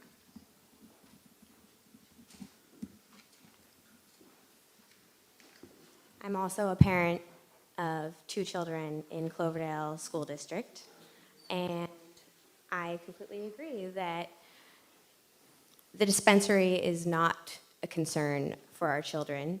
They are not of age, and they would not be allowed to set foot in the dispensary, nor would contributing to a minor be legal for anyone going to the dispensary. So, just, you know, the issue is not with the dispensary as far as contributing to minors. That's definitely not where the problem starts. Thank you. Thank you. Okay, please hold your applause. Thank you. Would anybody else like to address the city council on this item? Okay, seeing none, I'm going to close the public comment, bring it back to council for conversation. Who would like to start? I'll go first, Mr. Mayor. Thank you. Kate, I'm just curious. The state has come out with some new regulations. Yeah, well, they've been issuing emergency regulations on various business types. So there's 3 different state agencies covering each, the various license types, and every other week they seem to propose a new sub-license type. So there's some, going into it, we knew we need to make amendments. It's nothing urgent, but there is some catch-up to play with kind of being clear on which of these sub-licenses you are okay with and which ones are not. So if we were to pull this and bring it back to the city council for re-adopting that ordinance, all of those changes would be taken into consideration? If staff was given direction to come back with possible amendments for discussion, that would be part of that consideration. Maybe a more generalized approach to the license types and just naming what's not permitted rather than naming each license type that's permitted, because the state, I'm sure, will be changing those numbers anyway because it's the state. So we've got, I think, about 5 different, at least, new sub-license types with different manufacturing and cultivation processors and different distributor types that are, you could say they're covered in our ordinance, but it's not crystal clear. So that's one part of the amendments we'd like to discuss later. Well, I've said from the very beginning, I think the full city council did, that this is a moving target. None of us have ever written a cannabis ordinance before, and we knew that we were going to be bringing it back. Well, we thought it was going to be 6 months. Apparently, it's going to be a little quicker, but I wholeheartedly support bringing it back, looking at it again, listening to the school board, listening to input from the community, and let's recraft it a little bit. That's it, Mr. Okay, thank you. Melanie? I think that there are 2 particularly troubling and dubious items in the ordinance that I would like to have reviewed. Given the divisiveness of the issue, I also think it's appropriate to put a pause on it right now. This is not a by right permit, and while it's a moving target, I think that we have enough information from the state at this point to go forward and craft it. So I would like to see us revisit this. Okay. Thank you. Vice Mayor? Thank you very much. I have done a good bit of study for the last few years on the use of marijuana by kids from about 12 to 17, 18 years old, because it concerned me. Before we discussed dispensaries and made decisions, I wanted to make sure that we weren't inviting more usage. If we had a retailer who was going to be selling not only medical, which I happen to agree has real value to its patients, but also adult use. I grew up in a world where you could take a nickel and go down to the local, we used to call it a candy store, but it was actually a place where people bought mostly cigarettes and beer and occasionally really bad liquor. And you could take that nickel in the 1950s, and you go down, you could bring your mom back, I can't remember if it was 2 or 3 cigarettes, but nobody bothered to check the fact that you were 8 years old, and in my case, when they gave me at least 2, I brought back 1 and said the man gypped me, and I smoked the other cigarette. I say that not to be flip, but because I know with the children in our family, no matter what anybody did to protect them, they are very wise about these things. And in my studies, I was shocked myself to learn that inhalants are more popular with kids than pot is. And that checking it out, I found they were using everything from their prescription of Adderall, which, by the way, kids in college are buying off their younger siblings and friends, because, hey, it's a study drug. We use one of those too, except we called it diet pills, and people took them from mother's cabinet. They were mild methamphetamines back in the day. A CDC study that I found particularly interesting, and I wanted to look up whether it was 216 or 217, and unfortunately I didn't get a chance to do that, but it said that marijuana usage had dropped by 17% of those studied in the United States for kids from 12 to 17. Colorado teens, I've been checking this out, reporting a nearly 12% dip for those between 12 and 17 in just 2 years after, and this is the important point, adult use was legalized. and that's according to a national survey on drug use and health.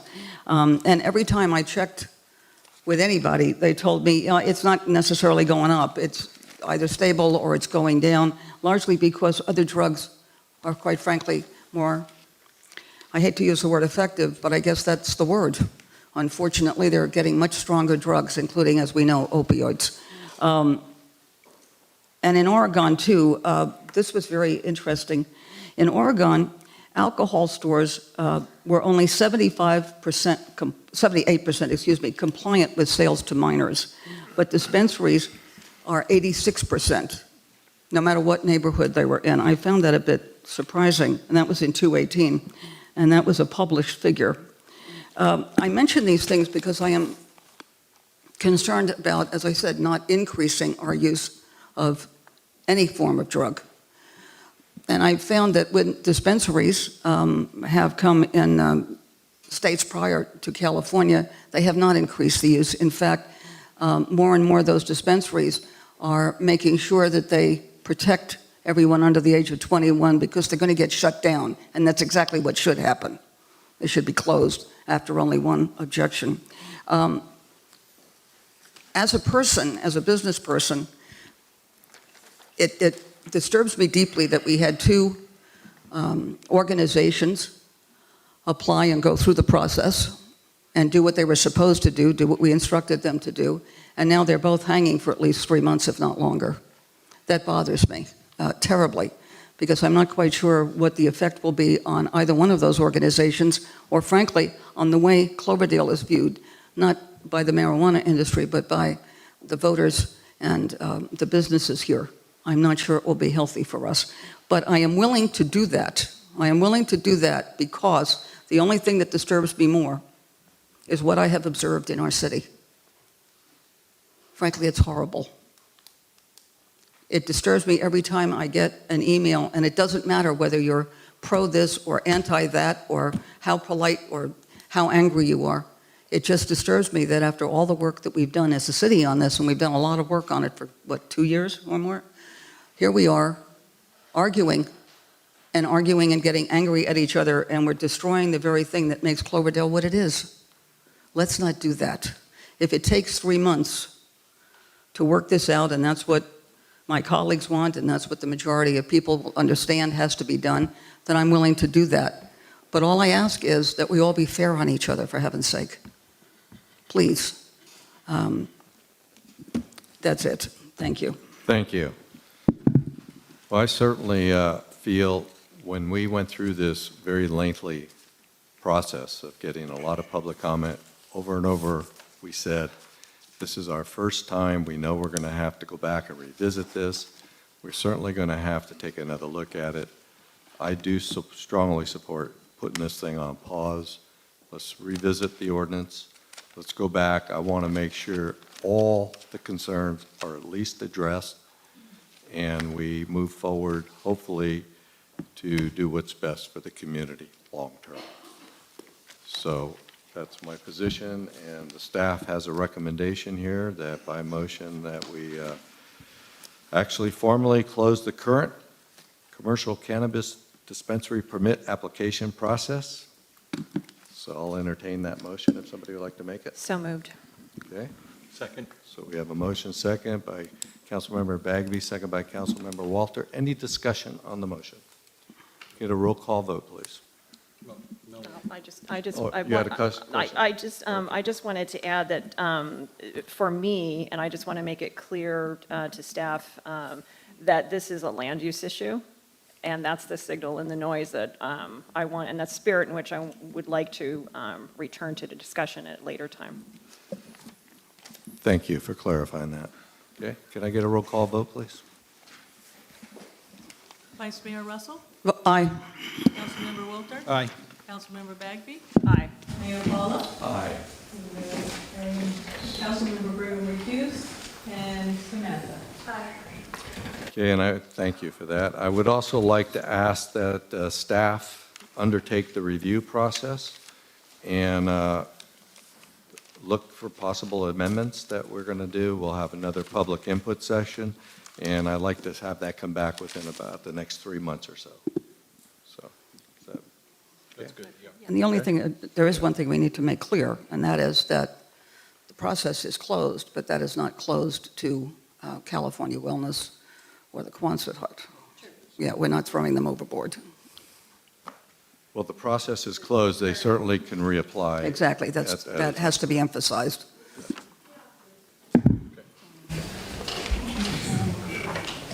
Just to be clear, to all count, Please speak louder. Mike keeps muting it, so.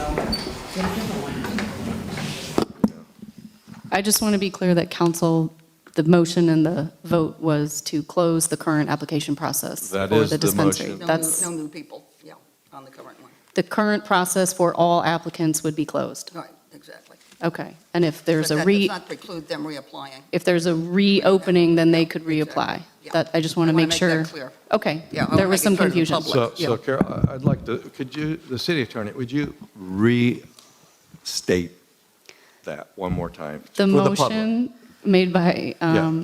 Councilmember Bagby and seconded by Councilmember Walter was to formally close the current RFP process that's for correct. dispensary permits. That is correct. Okay. Yeah. I just want to make sure that people Okay. understand that.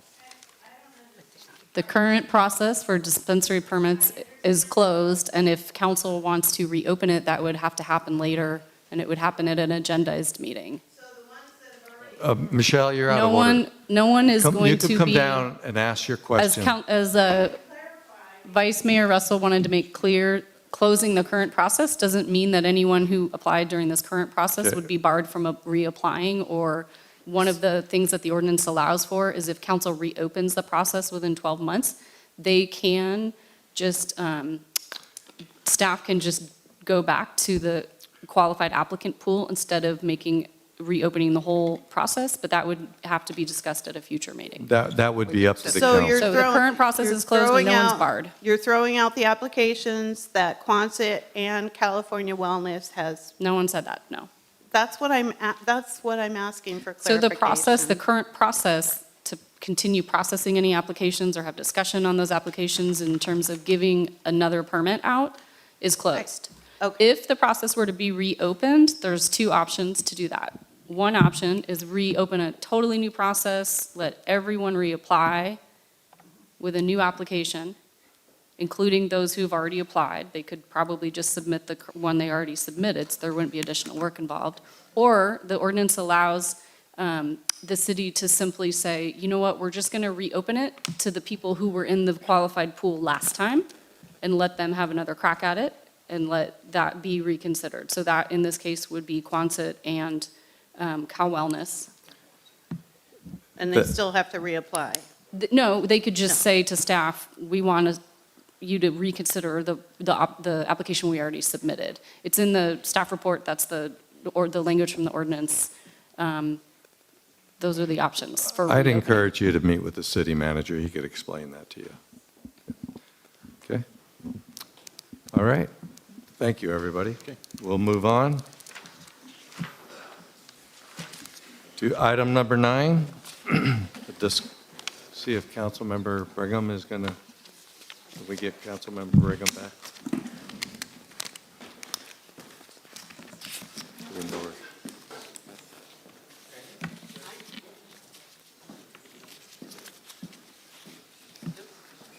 Sean, she's up. Sean? Okay. All right, so we're at item number 9, discussion and consideration of removal of Planning Commissioner Sean Beauvais pursuant to Cloverdale Municipal Code Section 2.36.050. Good evening, Mayor, Vice Mayor, members of council. Again, I'm David Kelly, your city manager, previously your community development director and assistant city manager. This item was brought forward to address some of the concerns that have been expressed about Commissioner Sean Beauvais in regards to comments that is made as part of the dispensary review process. As way of background, Mr. Beauvais was appointed to the regular planning commission seat in 2016 for a 4-year term. His 4-year term expires on June 20th. However, under the municipal code, all commissioners do serve at the pleasure of the mayor. And just for the record, just point out what that language does state. It says any appointed member of the planning commission may be removed by the mayor at his pleasure, but such removal shall be subject to approval of the council by a majority vote. Any member of the planning commission who fails to attend 3 consecutive meetings of the planning commission shall be considered automatically removed, and a vacancy shall be deemed to have occurred unless good cause is shown. Included in your packet is a publication entitled The Planning Commission Handbook. This document that was included does provide the public service values for commissioners and includes terms such as fairness, compassion, respect for others, responsibility, integrity, public trust, and vision. This was given to you as a guiding document to put the alleged actions in context. As indicated in the agenda report, there's been some recent actions that were displayed, particularly here at a council meeting on March 24th, March 27th, which is indicated in the staff report. Staff noted that it appeared to be aggressive and threatening to a member of the public that was in attendance at a city council meeting. The question before you today is whether that action raises concerns about Mr. Beauvais' participation on the Planning Commission, and whether you feel he can continue to represent the city with integrity, fairness, and compassion as a planning commissioner. And that's why we've brought this forward at your request, Mayor, to consider this matter and provide the mayor direction on how to proceed. Thank you. And I just want to say I did ask this be put on the agenda so we can discuss it. Certainly I didn't make a recommendation at this point, but I do know we witnessed an incident took place here that was very alarming, and it did also take police intervention to stop it. So that is very concerning, and it was generated based on a difference of opinion that was voiced in this council chambers, and we respect everybody in the council chambers' right to address this city council fairly and to be respected when they do that, even though we may disagree. So I have had a lot of concern expressed to me by people that were present during that meeting, and I think it's something that needs to be out here for discussion and consideration.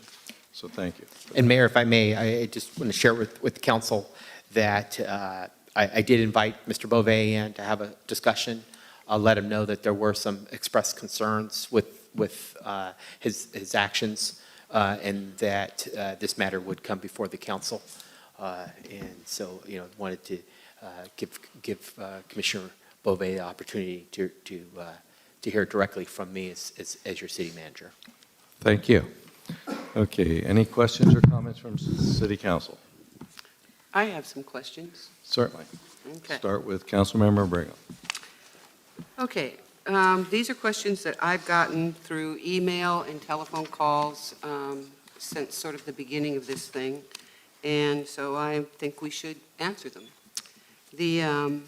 We as a council have been working within a two-touch structure for a while now, so I was wondering if this was before the closed session today, but I was wondering what subcommittee this issue has been discussed at, and obviously none. That's correct. Okay. Was it ever discussed? Well, no, I guess I can't ask you that one. Did you, our mayor, ever have a meeting with Mr. Beauvais? I did not. You did not. Okay. I was going to ask you how he responded. Okay, so this one's for the chief. Less than 4 months ago, Mr. Beauvais had a very comprehensive background check through the police department. What I'm wondering is, did we find any negative nature, anything that would lead us to believe he's a violent person in that background report? Not to my knowledge. Not, okay. Are there any police reports pending? I don't think that's relevant to this. But it is. No, I don't think so. That's a separate issue. Whether there's a criminal report or a criminal investigation underway has nothing to do. This is an administrative process, and it's on the agenda based on conduct, and it gets down to the bottom line. Does this city council and the city condone conduct that is inappropriate and unprofessional and basically intimidating and preventing people that may otherwise want to address the council from doing that freely without fear. And I that's am really not- the question. I am not at all That's- questioning that. What I'm questioning is. But that's the only issue before the council this evening. Well, it isn't really. It It's is. you're asking No, me. it is the You're it is the asking only me issue. to vote on something that basically got put in front of me tonight. And there was no meetings about it, it was just there, it just appeared. And that's what bothers me the most about this, is that there's been no procedure about it. It was just put in like we're judge and jury, and we're not. And we really haven't had a chance to If you look over. at the ordinance, we are the judge and jury. It's- Okay. Okay? Mayor, if I can Yeah. just point out that this item tonight is not agendized to remove Commissioner Bove from the commission. It's really to seek input on how to proceed. So Exactly. it was staff's goals to follow your two-touch protocol. And if the direction was given based on discussion today, we would bring back a resolution. Okay, so I'm going to look for more information, basically, is what I'm trying to gather, like we all are, hopefully, here tonight. So I would ask, actually, I noticed that Mr. Shanahan is here. I would like to ask him does Mr. Bove miss a lot of meetings, and has he been disruptive in any of those meetings? So you'll have an opportunity, if you want to, during the public input time, to address those if you choose to. Okay. And then I also would like to ask, was he prepared? And the document in our packet for the League of California Cities, have you ever seen this document before? And was it given to Mr. Bove before he took his seat? And have we as council officially adopted these policies? And that maybe you can answer, Joe.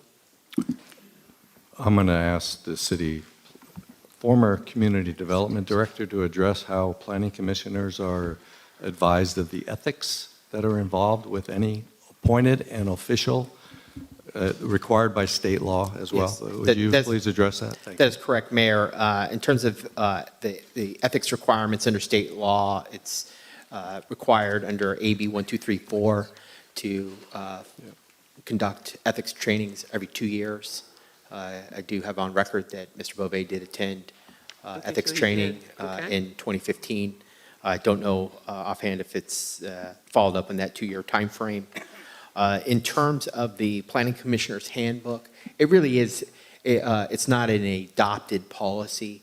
The League generally provides guidelines that are, best practices in terms of, they produce a number of handbooks that are considered best practices, not only for commissioners, but also for councils and other difficult and, weighty topics. And again, this was provided as a guideline for evaluation of the particular allegations that is part of this discussion this evening. I can attest that every new commissioner that came on board since my joining the city, that I provided a copy of that handbook in electronic format to commissioners. It's a fairly long document. It's 112 pages. So it's hard to say that anybody would have read it from start to finish, but it otherwise was provided by me. And I know there are commissioners here tonight that I would hope would confirm that. Thank you. Any other comments? Yeah, I do. I don't want anybody to misunderstand the fact that I don't like, I've been up on this dais for a long time, and people have called me every name in the book. And so I don't approve in any way of anything that would make anybody uncomfortable to be in this chamber or to speak to this group up here. I guess my biggest problem is the fact that this was not just put on the agenda the way it was, without what I feel is due process, but also the fact that it was grouped right now with this cannabis issue. because this is a very hot issue. There's a lot of people that are very upset and doing a lot of stupid stuff. And I would say that's true on both sides. So I just want to be clear that I don't want anybody to ever feel threatened about coming here. But because of the way it was put in this agenda, it's already kind of a given. It's like words are really important. And I did a little thing here. In all my years on council, I have never seen a disciplinary item such as this go directly to city council without prior opportunity for the employee or elected or appointed citizen to meet privately with this group to answer charges or concerns. We as council members have a responsibility to be very careful about the words we use. Mr. Beauvais in our own agenda is being judged and convicted of acts we all find repugnant with no recourse or diligent research. He has been slandered and libeled from this very dais. This is now costing Mr. Beauvais not only emotional distress for his family and himself, but also having a great financial impact. Someone called me yesterday to question his worthiness to rent a building for his business, all because of this agenda and how it's written. Words matter. I would like to apologize to the Beauvais family for this injustice. Please forgive us. This is not the community that I love, and it's being split, and I don't like it.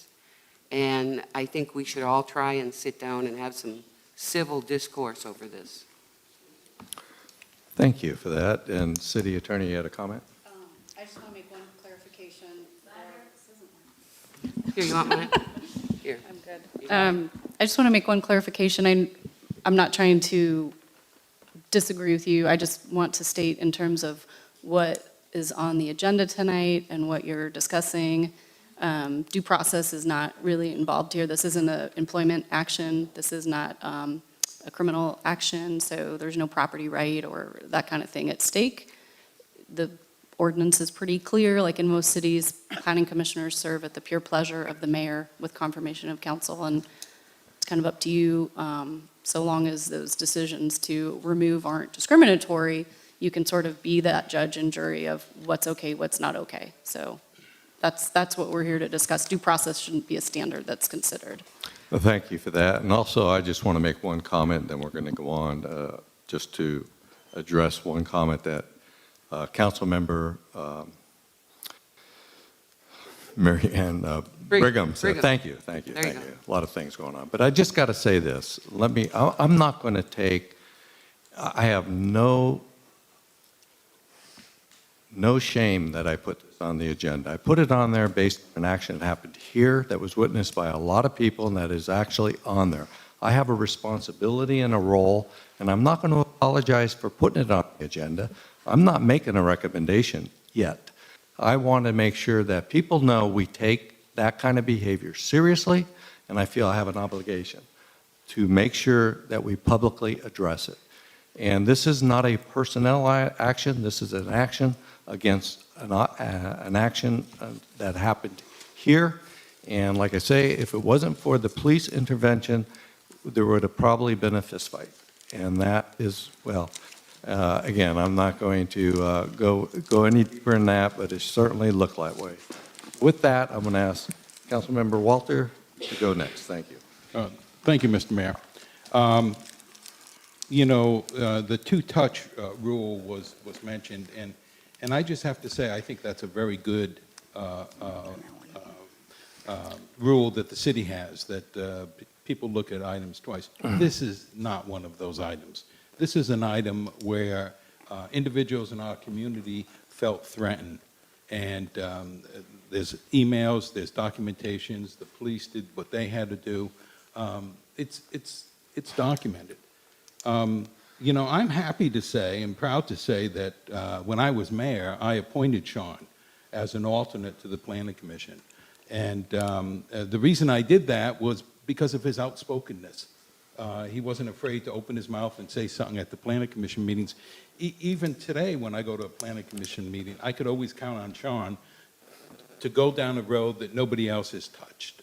He's not afraid to do that. But to go down this type of a road really rubs me the wrong way, Sean. You know, one of the things that I always do when I'm going to vote on a planning commissioner that the mayor is recommending is I check with staff to make sure that they're in good standing. And what I mean by that is their water bill paid. You know, are their property taxes paid? We had a planning commissioner one time sit on the planning commission who was in violation of the sign ordinance that we had, and that individual was ruling on other businesses. So we really have to be careful on who we appoint, and those people that we appoint need to be respectful of the community and understand their position within that community. Whether anybody was acting as a planning commissioner or not, if you're on the planning commissioner, you're always a planning commissioner.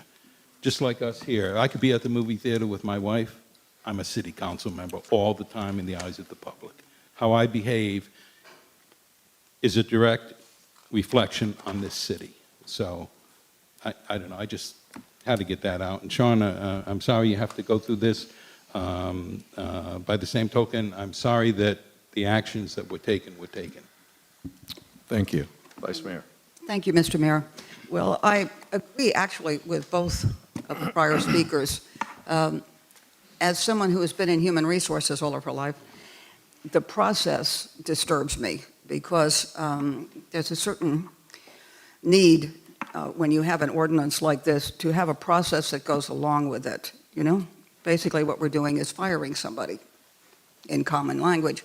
And organizations that are run well have a process for that, just as, on a lighter note, organizations that are, at least in the latter part of the 20th, if not the 21st century, do not have ordinances that say that any appointee member of the Planning Commission may be removed by the mayor or, excuse me, at his pleasure. We worked very hard to have that his or her, or if I had my way, her or his pleasure. That bothers me, and I have to confess that the process at this point bothers me because there's nothing that staff had, and that's our fault, and that's the fault of prior people who sat at this dais. There's nothing that you have that is, in fact, a process. You had to sort of invent it yourself, and I think you did the best you possibly could. There is information available that can help us make this decision, and it's very clear from the ordinance that the mayor has the right to bring this before a council. She or he does not have the power to make that decision themselves, but they do have the right to bring it to the council. So I can't argue with that at all. I do agree with Councilmember Walter that I appreciated Sean Bovey's determination and his outspokenness sometimes as a planning commissioner, because you need that. You need people who are intellectuals, you need people who are technical types and techie wonks and experts at things. You need people who are everyday folks who have to live with the results of the Planning Commission. And you need people like Sean, and as has been mentioned, and quite rightfully, Councilmember Bagby when she was a Planning Commissioner. One of the reasons they're good is that they speak out and they're not afraid to bring up something that's difficult. I think we're going to have to proceed with this because the ordinance directs it. We're going to have to proceed with this request, and hopefully in the future we will not be as clumsy in doing it. It is not appropriate that the way I found out about this and the way we all found out about it is opening up an agenda, because I don't know what I would have said to somebody had I been forced into a situation where they brought it up first. That's inappropriate and in its own way terribly disrespectful. Very. So, we may proceed. Thank you. Councilmember Bragg. Thanks, Mr. Mayor. Well, Mr. Bove has, as we've heard from City Manager Kelly, he's completed AB 123 training, and he knows what's expected of him, and that we as public servants are held to a higher standard. Planning commissioners serve at the pleasure of the council. Unfortunately, on the night of March 23rd, I personally saw the conduct on becoming a public servant, because I have a straight shot back to that exit door. Councilmember Russell brought up an interesting point, is that about organizations and how they should behave. But I also think that when they have integrity, they need to take action. When you see an issue like this, I've received several emails, I've fielded phone calls, I've talked with several concerned citizens who witnessed behavior in the chamber, outside the chamber, and in town. And it's an issue that just really can't be ignored. And I also agree with Councilmember Walter. The two-touch process is great, especially for complicated issues, but this isn't complicated. And I think that it's appropriate for us to address it tonight. The fact is that our planning commissioners reflect on us and they set the tone, and this tone is inappropriate. So it's imperative that we take action on it tonight. Thank you. Okay, so I'm going to open this up for public input and comment. So if you'd like to, please sign the book, and one at a time. So why don't you start?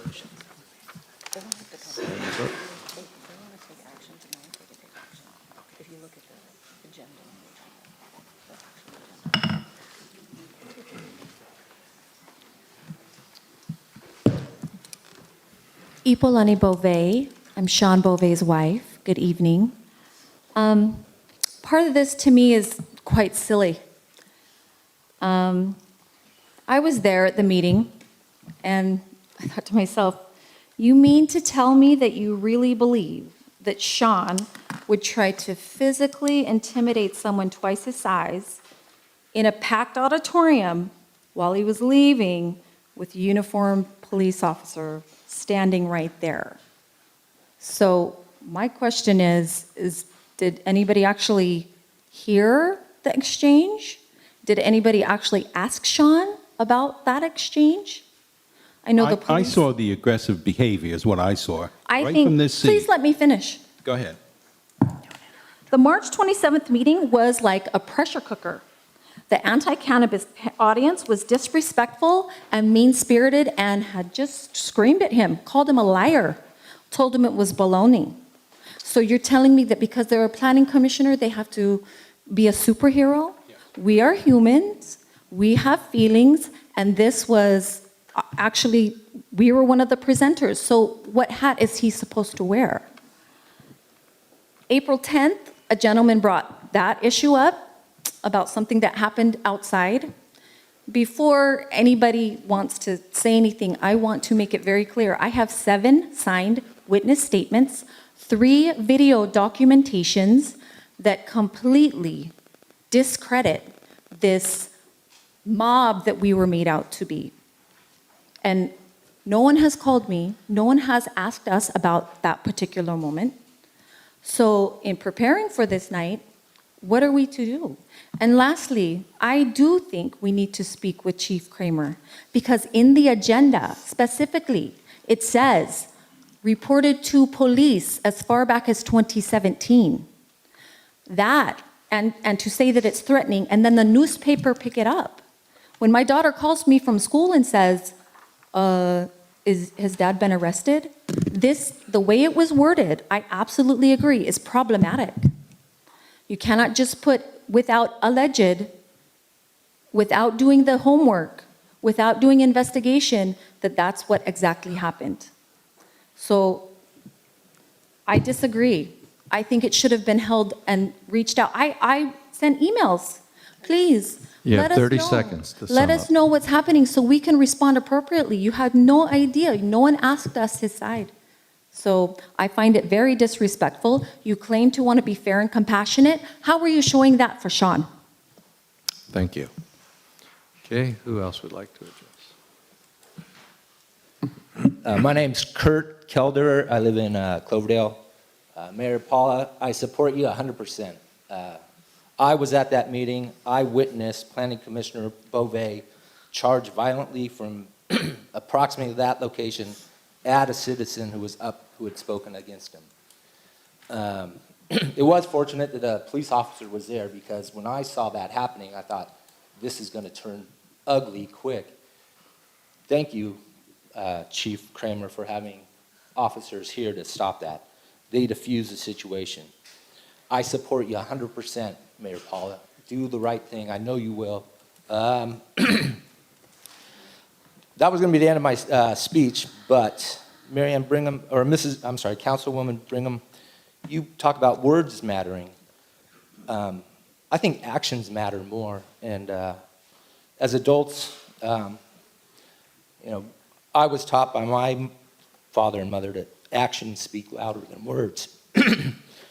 So when I see something like that happen, it discounts a lot of anything else he would say. There's no doubt about it. I saw him charge violently towards that person. If your officer wasn't there, I think it would have been a fist fight. Regarding rules and handbooks and regulations, we don't need handbooks and regulations to act like adults. Nobody has to tell us or should have to tell us to read a handbook to be how to be an adult. Anyways, that's it for me. Thank you. Paula Wren, Cloverdale. I'm very grateful to council for putting this on the agenda. I was here the evening of this incident that has been discussed. I was sitting in a chair immediately next to where I thought there was going to be a fight as well. If members of the audience will look around and see how many police officers are here tonight, I can tell you I have attended probably hundreds of city council meetings, and the only times there have been more police officers present than in the last few meetings has been when we were commending somebody or signing somebody new onto the force. There has never been this kind of behavior in the 12 or 13 or 15 years that I've been coming to these meetings, and it's extremely disappointing to me. The incident that became almost physical was only one incident that night on Mr. Bouvet's part. The other was a verbal threat. Since that night, there have also been instances of him following other applications, people who made permit applications for the same type of business that he and Councilmember Brigham want to engage in, following them out. 1 minute. Yes. To, I don't know, argue, pursue, I don't know what they were going to do. And police officers have had to stand by then. I will say to you that one of my concerns about marijuana, for me, the pot ship has sailed, it's going to be here. But one of my concerns has been increased necessity for police involvement. I keep hearing, no, no, no, we're going to be very well managed. Well, how can we see that not be the case when somebody who is requesting a permit is behaving this way and also representing our city on the Planning Commission? Okay. It's very disturbing to me, and I thank you for taking action. Thank you. Okay, sign the book, please.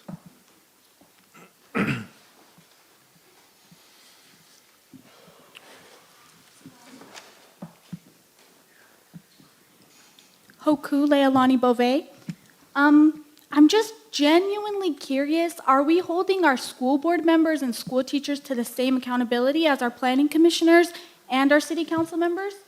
I was there at the April 10th meeting and was there at the end of it where this big ha-ha-ha happened, and I just think it's ridiculous. I could honestly say that I felt intimidated by Wendy Connors, who was there, who was verbally accusing and verbally attacking my family.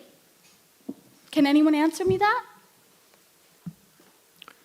We have no control over the school board here. Thank you. Thank you. Would anybody else like to address the city council on this item?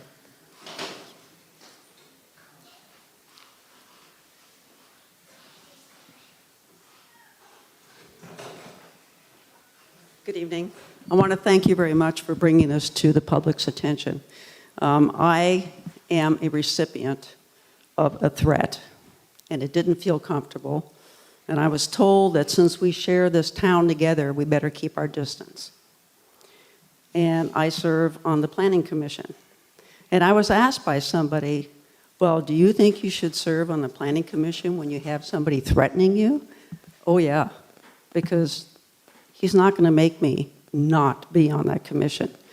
But he needs to be held accountable. Thank you. Thank you. Hi, my name is Joan Mizell. And I guess what I want to say is the action you took earlier about postponing the decision for 3 months was kind of to let things cool down, to stop the animosity that's going on between the two sides of this particular issue. And I guess I feel like taking action against Sean at this point is contrary to that. It's going to keep this all going. It's like taking one side of the situation and making it worse. So I think if you really want things to calm down and to let the passions subside a little bit, I think it's wrong to take an action like this. It's a very passionate issue. Sean is a very passionate person. I didn't observe the situation, so I can't speak to the situation, but I don't know that we're going to get any calmness and respect for everybody by taking this particular action. Thanks. Thank you. Would anybody else like to address the City Council?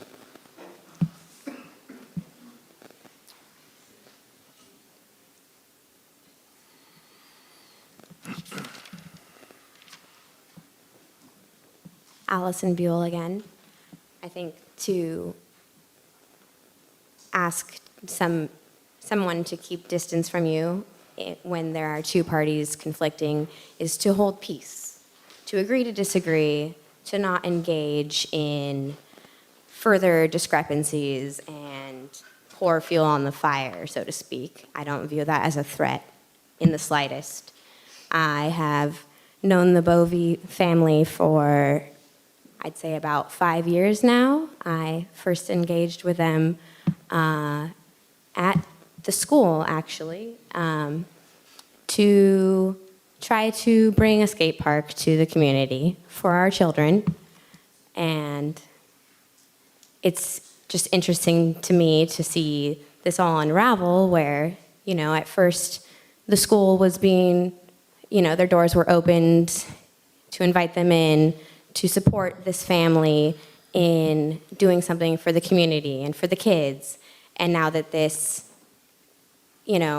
high conflicted dispensary has been brought forward, that the tables are suddenly turning and animosity and hostility is, something that this family that has done nothing but try to support and help this community, they're now being shunned. I completely disagree with that.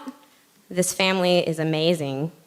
They're all extremely intelligent, artistic, and talented, and they cheer on for our youth, and they have not a violent bone in their body. Passion and excitement. I mean, this is stuff that's happening in the community. Change. It brings forth, feelings. And everybody is entitled to their feelings. You have 1 minute. Including them.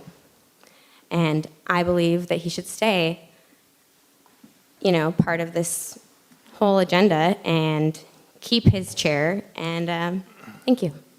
Thank you. Would anybody else like to address the City Council on this item?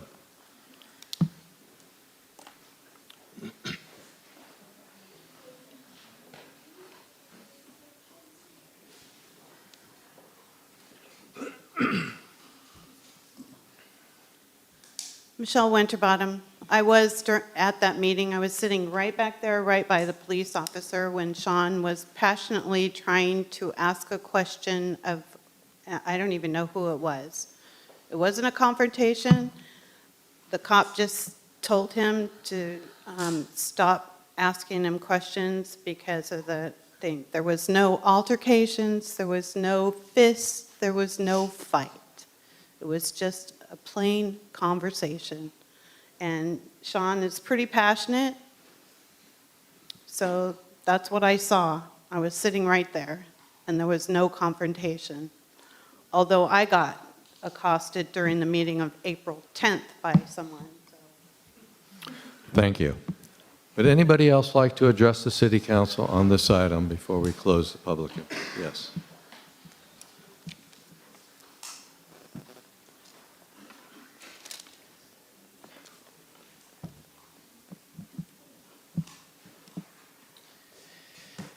At the risk of further personal attack, I just have Could you state your name for the Preston Addison. Thank you, Preston.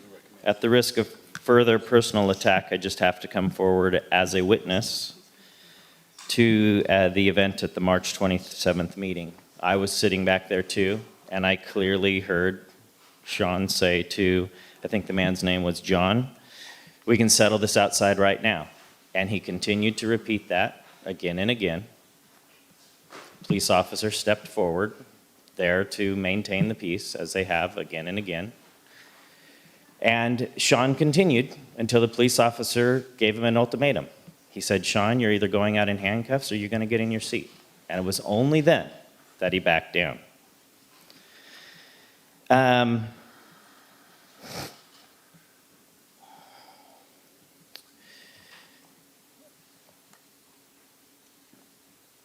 I just don't think that behavior upholds the ethics that the city sets a standard towards. He's a planning commissioner. I would expect the same of every one of you. This is in the council chambers where the planning commission meetings happen. I also certainly hope that they're not shunned at all. This was wrong behavior, wrong forum, and that's where it should end. And you should make your decisions you need to make, and we should go forward from there. I've experienced the personal attacks and all of that, and I can tell you that it's not right, and it shouldn't happen to this family either. This is a simple decision. The ethics of this chamber were not upheld. Police had to intervene. I mentioned to you earlier, and for the record, I'll say it here again, on April 9th, Sean Beauvais 1 minute. called me to cancel the meeting, which I set up to sit with him and openly discuss his concerns. And during that phone call, and I wrote both of these quotes down immediately, kind of like Mr. Comey would do, because I know the power of memory. And he said, "This is going to get a lot worse for you if you don't change your position publicly." He's a public figure. So he's telling me if I don't change my position publicly, he's going to use his power at that bench. Or, as we've seen, use the power of Marianne and her friends, he and his friends, C.D. Grant, to come after my wife and I again and again. I learned a phrase to help me get through this last month. It's from Buddhism. Right thought, right words, right action. Thank you. Okay.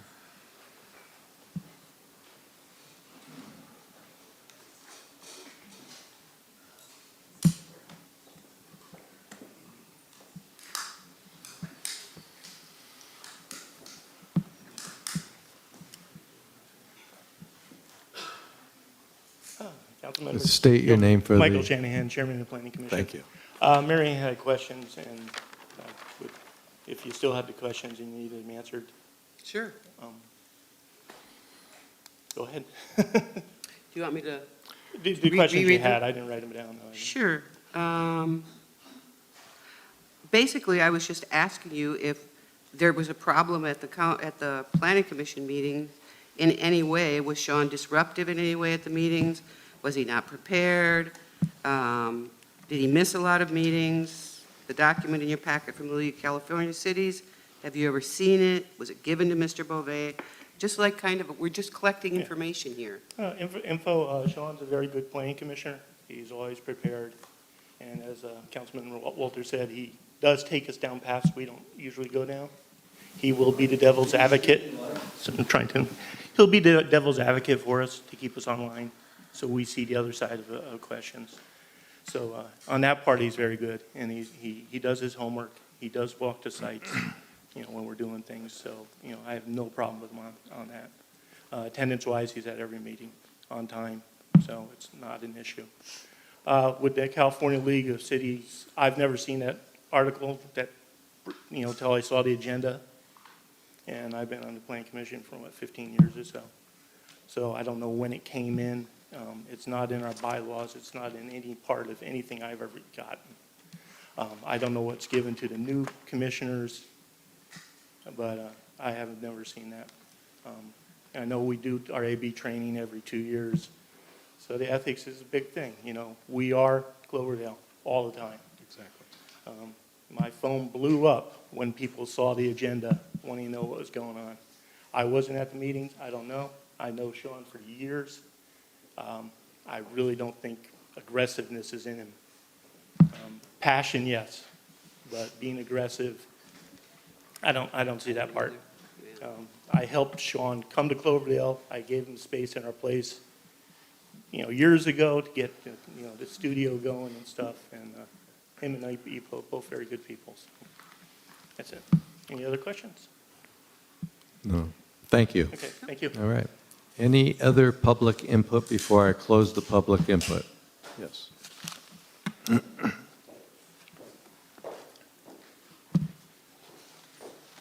If you could just sign that log. Your time won't start until after you sign it.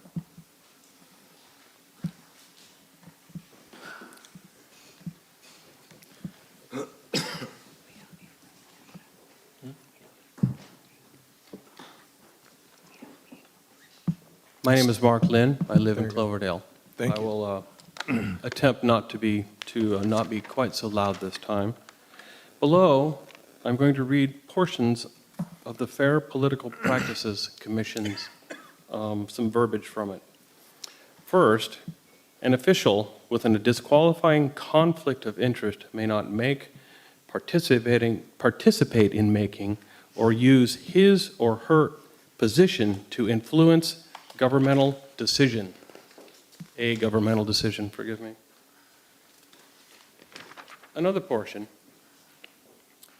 Certain officials, including city council members, planning commissioners, and members of the boards of supervisors, have a mandated manner in which they must disqualify from discussions made at a public meeting, including closed sessions, and must publicly identify a conflict of interest and leave the room before the item is discussed. It is my understanding that there is a business relationship between Councilmember Bigham and Planning Commissioner Beauvais. Why is Councilmember Brigham sitting at this table right now? Would you like me to answer that? I'll ask the city attorney. All right. I have no fiscal interest at all in his planning commission position, none. It is my understanding that both of you have a business interest in Quonset Botanicals. That is correct, but if every one of my friends or acquaintances, it all goes to a fiscal interest. So the basic rule is if this were a discussion about Quonset Botanicals, just as with all the dispensary permit items, Councilmember Brigham has recused herself. There's a third category of conflicts that's called common law conflicts, where if an elected or an appointed official cannot make a decision in an objective way, unbiased, regardless of financial interest, that one has nothing to do with money. So there is a point to your statement on the business interest they have together. That's up to Councilmember Brigham if she wants to recuse herself. If she feels she can approach this item in an unbiased way, just with the city's interest in mind and not their personal interest, then she may remain. If she can't feel she can be objective, then she should leave. I would suggest that you're dancing on the edge here with that. In closing, I would encourage the council and Mayor Paula to remove Beauvais from the Planning Commission. Thank you. Thank you. Would anybody else like to address the city council on this item before I close the public comment?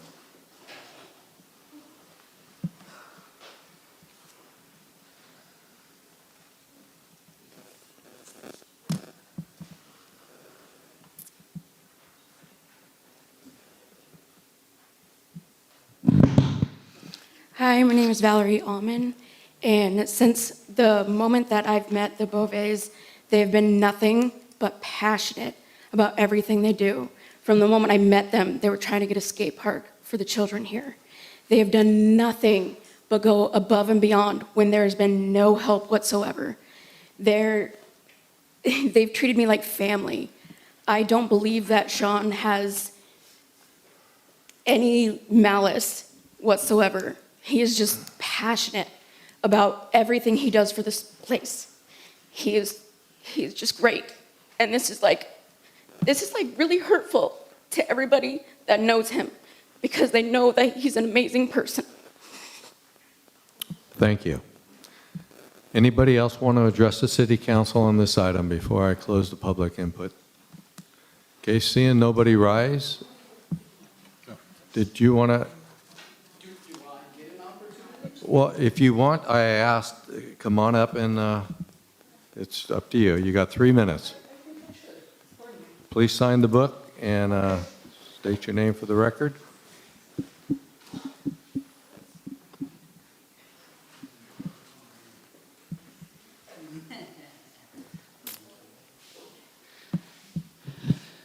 Sean Beauvais, Cloverdale. Good evening, Mr. Mayor, City Council members, Chief Kramer, City staff. Do I get just 3 minutes, or can I have? 3 minutes. 3 minutes. I'm sorry, Mr. Mayor. Mr. Kelly here and I had met previous to this, and Mr. Kelly reassured me that his recommendation would, in light of me having to provide a defense in a public forum, I may get just a tad more than 3 minutes. You're using your 3 minutes. Would you go on to the memo, please? I wanted an opportunity just to talk a little bit about perception and fact. I don't believe Officer Nunez is here tonight, but perhaps Sergeant Parker could speak to the issue. I have a police report documenting that incident. I understand the importance of perception and you perceiving me going up the stairs in an aggressive manner. Unfortunately, without the opportunity to give you a better understanding, my reason for approaching Mr. Lampert, and if Mr. Lampert's here, Mr. Lampert, I'm sorry. I have no problem being accountable and taking responsibility for my actions. My intention was not to engage Mr. Lampert in some sort of physical confrontation, but ask him if he wanted to scream at me outside. And that was out of respect for the business that the council was currently involved with. I don't have a history of violence at all. There's no police record to support that. I have a hard time understanding where this comes from and that I'm this threatening, violent person, but no police reports. I'd like to address Ms. Davis, if I could, to be quite clear and specific. After that council meeting, I told Ms. Davis I was very disappointed. She hurt my feelings. I thought we were friends and colleagues. I didn't see that coming. When I went to Ms. Davis, I said, I think it would be better if we stay away from each other for a little while. Only because I thought I needed to set a clear boundary. I was crushed. We seen each other at the chamber mixer a couple days ago, and I thought we were friends. There's some clarification there for Ms. Davis. Ms. Davis, I'm sorry. I didn't intend to make you feel threatened. You hurt my feelings. I was upset that... Sean, direct your comments here, please. Thank you, Mr. Mayor. I'm sorry. As you're well aware that there's Sean, you got 1 minute to summarize, please. There's quite an issue between Mr. Addison and I. I find it remarkable that he's lecturing this council about ethics. But I think Mr. Addison and I probably need to find some time to work through some of our differences. This really is not the time or place. The California League of Cities document, I have no problem with. I haven't ever seen it. But the tenets that are in it, I strive to live by every day. I don't need that document.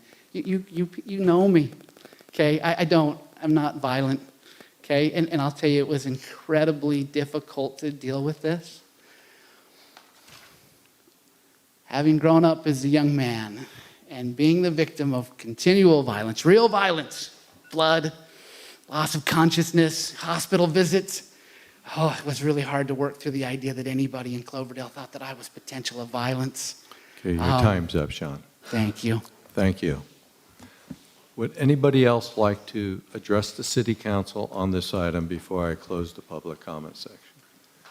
Okay.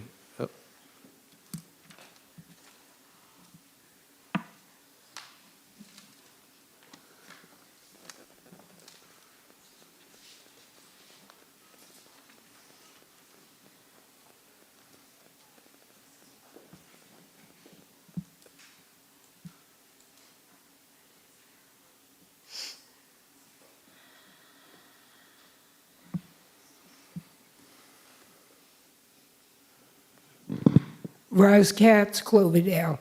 I was at the city council meeting and I saw what happened. I could understand it. I felt Mr. Beauvais had an emotional reaction to what was happening. I found his behavior to be out of order. I didn't think it was threatening or aggressive, but I do think he was completely out of order, and I would understand why you would ask, why you would want him off the council. Thank you. Anybody else want to address the city council? Okay, I'm going to close the public comment section and bring it back to the city council. Who would like to start? I can start. Okay. Don't think Vice Mayor wants to go first. Go ahead. Okay. Start with the vice Thank mayor. you. I'm still uncomfortable with the process because I feel that we're not really spending the kind of time in the way that I'm accustomed to spending it with individuals who have problems in an organization. But here we are. Personally, were I Mr. Beauvais, I would resign and go about my business and not be troubled by this and try not to be as passionate. I'm a very passionate person myself, and I really understand the need sometimes to tamp yourself down because I can get pretty crazy. The council itself tells everybody with every agenda that, and this is good for all of us, I want to remind us, we may disagree, but we will be respectful of one another. All comments will be directed to the issue at hand, and in our case, addressed to the city council. But I would say normally you address to whatever body is in charge, and personal attacks are unacceptable.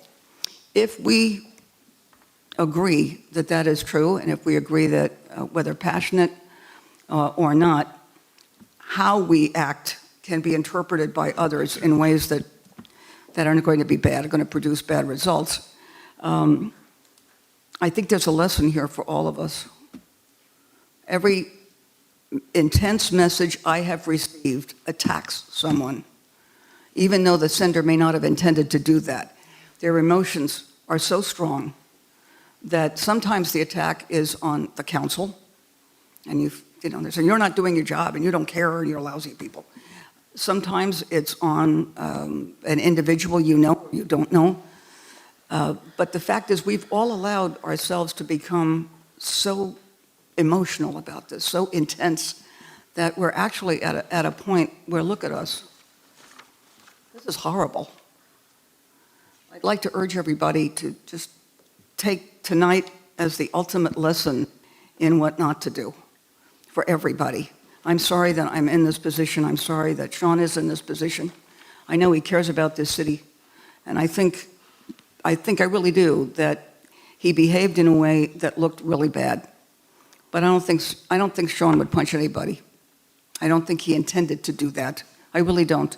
I've dealt with him now for a few years, and yeah, there are times when you're pretty intense, but I've never been frightened of him, nor have I seen him be aggressive. But I can understand in the circumstances when all emotions are as intense as they are, that coming towards someone, moving quickly, moving aggressively up the stairs or whatever, would alert the police, and were I a police officer, I would have stopped him too. So there we are. We're in a position where I don't think there's any way to get out of this, Sean. I think being on the Planning Commission at this point would only be a disruption. I really do. There are times when you just have to accept what has happened, and I think this is one of the times that I'm sorry about it, because I don't believe for a moment you would hurt someone. I really don't. Oh, there we are. Thank you. Councilmember Brigham, anything? I'll be last. Okay.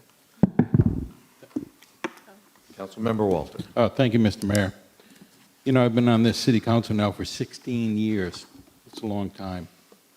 And there's always hard decisions that have to be made, and this is one of them. Sean, I commend you for the dedication that you put into the Planning Commission and the hard work that you do. And thank you for the balance and different views that you deliver to that Planning Commission. I see it that I have a responsibility to this city to make sure that its citizens are safe, they feel safe. That's my job. I also hear how some of my council members think that maybe we've gone about this in the wrong way. So as I see it, I think there's three options. One, as Vice Mayor Russell has said, you could possibly resign from the Planning Commission. We could ask city staff to come back with a resolution to remove you from the Planning Commission, or maybe we can have you take a leave of absence while it goes down to a subcommittee for us to look at and see if there's some type of a resolution that we could come to. Bring a recommendation back to the city council. But I don't know how that affects those people that feel threatened by you. You know, I mean, are we doing them justice by doing that? So that's my opinion. I could support either one of those. Thank you. Councilmember. Yeah. Thanks. Thanks, Mr. Mayor. I believe we need to take action on this tonight. Sean, your fellow commissioner felt threatened by you. I don't think anyone thinks you're not being accused of being violent. We've seen inappropriate behavior, and it's a reflection on the council. It's a reflection on the city. And I had hoped that you would have seen that because of that, it's probably impossible for you to serve effectively on the commission. So I would hope that you would consider resigning. But if that's not going to happen, I think that we have to take decisive action, and I would like to see him removed this evening by the council, because it's our duty. You know, commissioners serve at the pleasure of the council. I've seen enough, and I think that we need to take decisive action on this. Thank you. Councilmember Brigham. I did not see the incident, and it wasn't on tape, so I can just go by what I know. And what I know is that I've been around Sean for a couple years now, and I don't think he would punch anybody, ever. I just don't think it's ever going to happen. But on the other hand, we do have people that seem worried or scared. I think the whole thing could probably be talked through and talked out if we did this in a little different manner. So I got to say that it's the process that's really bothering me a lot. And I think we're going to damage emotionally, and we're going to damage the community in a way that probably is irreparable in many ways. So I think we've all kind of gone way out there on this limb, and it isn't pretty to me at all. I would suggest that we all have a group hug. But if not that, I think we need to look at this and sit down and talk to Shirley. I had no idea that Shirley felt threatened by anything, as that comment, that line would not be a threat to me, but she obviously felt threatened. And I don't want anyone on any of the commissions or any of our sitting up here on the dais to feel they can't speak what they feel. So I would be very in favor of trying to maybe, Gus, I liked your solution about maybe a little leave and talk to everybody involved and do kind of a little due process like we should have done, I think, from the beginning. Thank you. couple comments I want to make. First of all, I want to thank Sean for all his hard work on the Planning Commission. I know you worked hard. That does not go by unrecognized. I also want to thank you and your family and the whole group that's worked, and I hope you'll continue to work on the skate park plan. That's an important feature for the city. But with that said, there's an old saying, you just can't unring the bell. I mean, what happened in this council chambers, it happened. You can't unring it. I don't feel that it's up to us to go try to mediate and reassure everybody that may feel intimidated, that may feel uncomfortable to come up here to the podium to give their opinion because they're going to be concerned of retaliation, be concerned that they're going to be maybe intimidated or followed or whatever their fears. That's just not acceptable. We have open meetings for a reason. We want to hear everybody's feelings on every issue. Believe me, I hear a lot of things that I personally do not agree with, but I certainly respect it and I listen to it and I consider it. That's my job. I have to say I agree with what was said earlier. Your actions were unacceptable. I only know what I saw and what I heard, and with that, I feel we have a responsibility to the community. Because what we want in the way of representation of all city officials, not just yourself under this situation, but all city officials, is there to treat everybody with respect, dignity, and proper consideration. So I do support moving forward with this as well. So with that, we have a couple of options out there, so I'll ask the council who wants to make throw something out there. Mr. Mayor, I move to remove Mr. Beauvais from the Planning Commission and have alternate Jason Turner complete the term ending June 30th, 2020. Okay. Did you get that? Okay. Do we have a second on that? If I might, I'd like one more time, if he wishes, to hear from Sean Well, I'd like to. before we make a motion. Well, the motion was we made. have a motion, but let's hold the motion. Well, I'll second the motion, okay? Since no one wants a second, I will second the motion. You got that? Okay, now we'll open discussion. Now, Okay, go ahead. good. Yeah, All right. discussion. I'd like to at least invite Sean to speak if he wishes before we take action on that motion. I think it's the least we can do. To speak regarding what? To speak regarding the motion and whether he wishes to resign or wait until the decision is made. It's just called being polite. So my understanding is the motion would be to the city manager to bring back a resolution. No, the motion was to take action tonight. To take That's action an tonight. option. Oh, that That's is the an motion, option. yes. Okay, I wanna be clear on the misunderstood. motion. Okay, I want to be clear as We well. don't need a Yes, resolution. indeed. Okay, very good. No, that's good. That's clarification. Okay. So would you clarify that then? As I understood, Councilmember Bagby's motion was to remove Move him, yes. Planning Commissioner Beauvais effective immediately and move alternate Jason Turner into that spot until the end of the term. That's correct. And that is an option, the way the item's agenda is. Okay, very well. And I second that, so that's where it's We at. got So that. discussion. Okay. Now, The can we return to the discussion point right can we return to the point at hand? It won't disturb the council in terms of how the people are going to decide, but I at least feel we owe Sean an opportunity. If he doesn't take it, that's fine. If you agree, raise the cards. Is the council Okay. fine with letting them come back up? Yes. Okay. Yes. So Come on, it's not Sean, gonna would you kill like us to for come heaven's back sake. and address the question? Good night. Okay, it doesn't look, okay, you want to. Just leave him alone. and- Please. Excuse me, I know, excuse me. Sean, would you like to address the question? I'm really at a loss of words.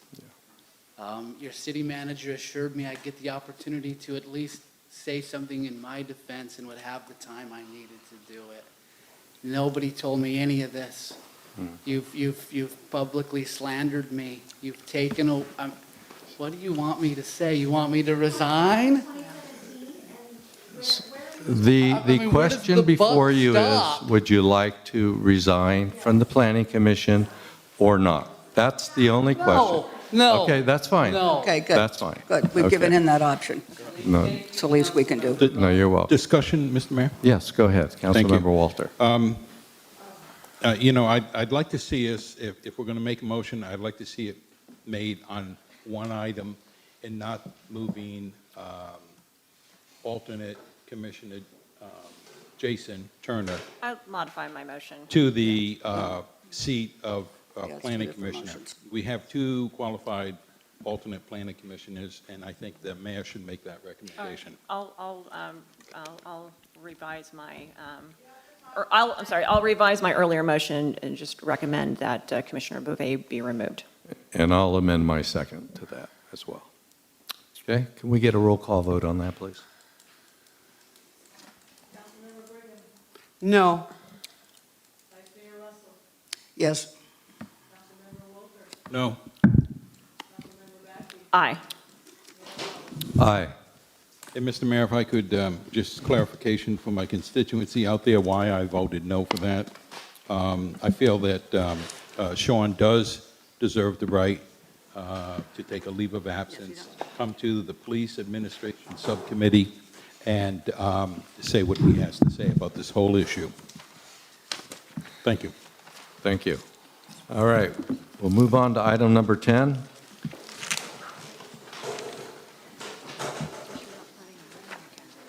And that would be to review a request to modify the time for holding regular meetings of the Cloverdale City Council, the Cloverdale Community Development Successor Agency Board of Directors, and the 2018 Council Subcommittee, Joint Committees, and Regional Board Committee appointments. City Manager. Good evening, Mayor, members of council. I want to provide a little bit of background before we delve into the request by Councilmember Brigham.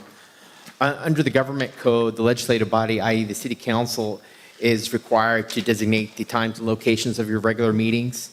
On September 26th of 2017, in accordance with government code section 54954, the council adopted a resolution number 067-2017, which is included as attachment 1 of your packet, which designated the current location times for city council meetings as well as the planning commission.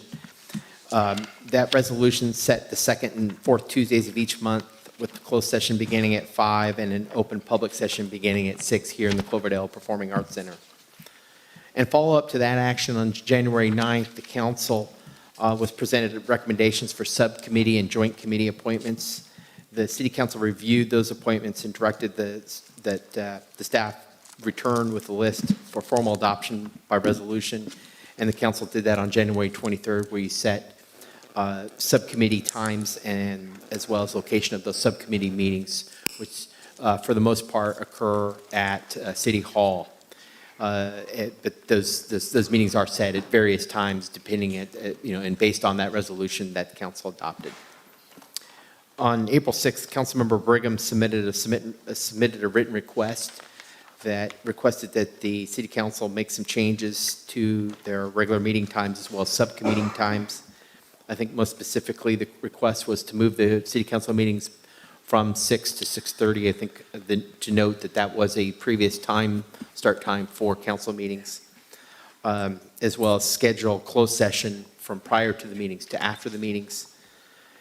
In addition, the request by Councilmember Brigham was to move subcommittee meetings in which Councilmember Brigham is a member to 6:30 p.m. or later. Again, currently, those are set by resolution, the times of those meetings.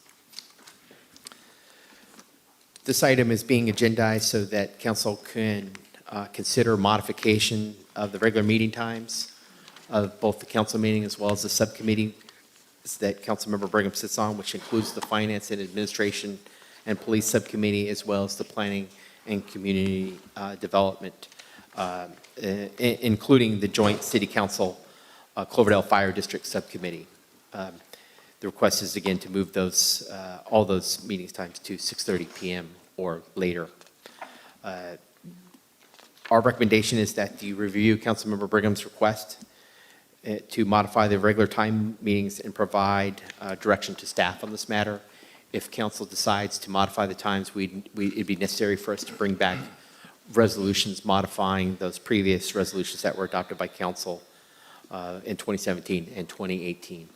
There was one additional request that was recommended by Councilmember Brigham, and that was regards to sitting as a board member on the Performing Arts Center.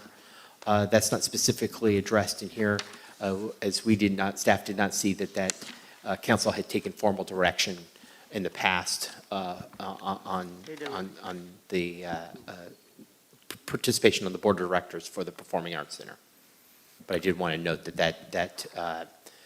that was a request by Councilmember Brigham. Great, thank you. So I'll start with Councilmember Brigham, if you want to elaborate on this, or? Not really. Okay. I just need to, there's no way I can be back in town before it's about 6:15. So it's that simple. Yeah. And it's really, if you're, working a regular job, it's really hard to get back in time. Yes, Mr. Mayor, I'm fine with the change in time, except there are two regional board and committee positions where you're the alternate to me, and both of them are not at our discretion. One is with the Cloverdale Chamber of Commerce, has you as the alternate, but that's actually not the case. I believe it's Councilmember Walter, now that I look at it. The other is the Cloverdale Library Advisory Board. That meets at 6 p.m.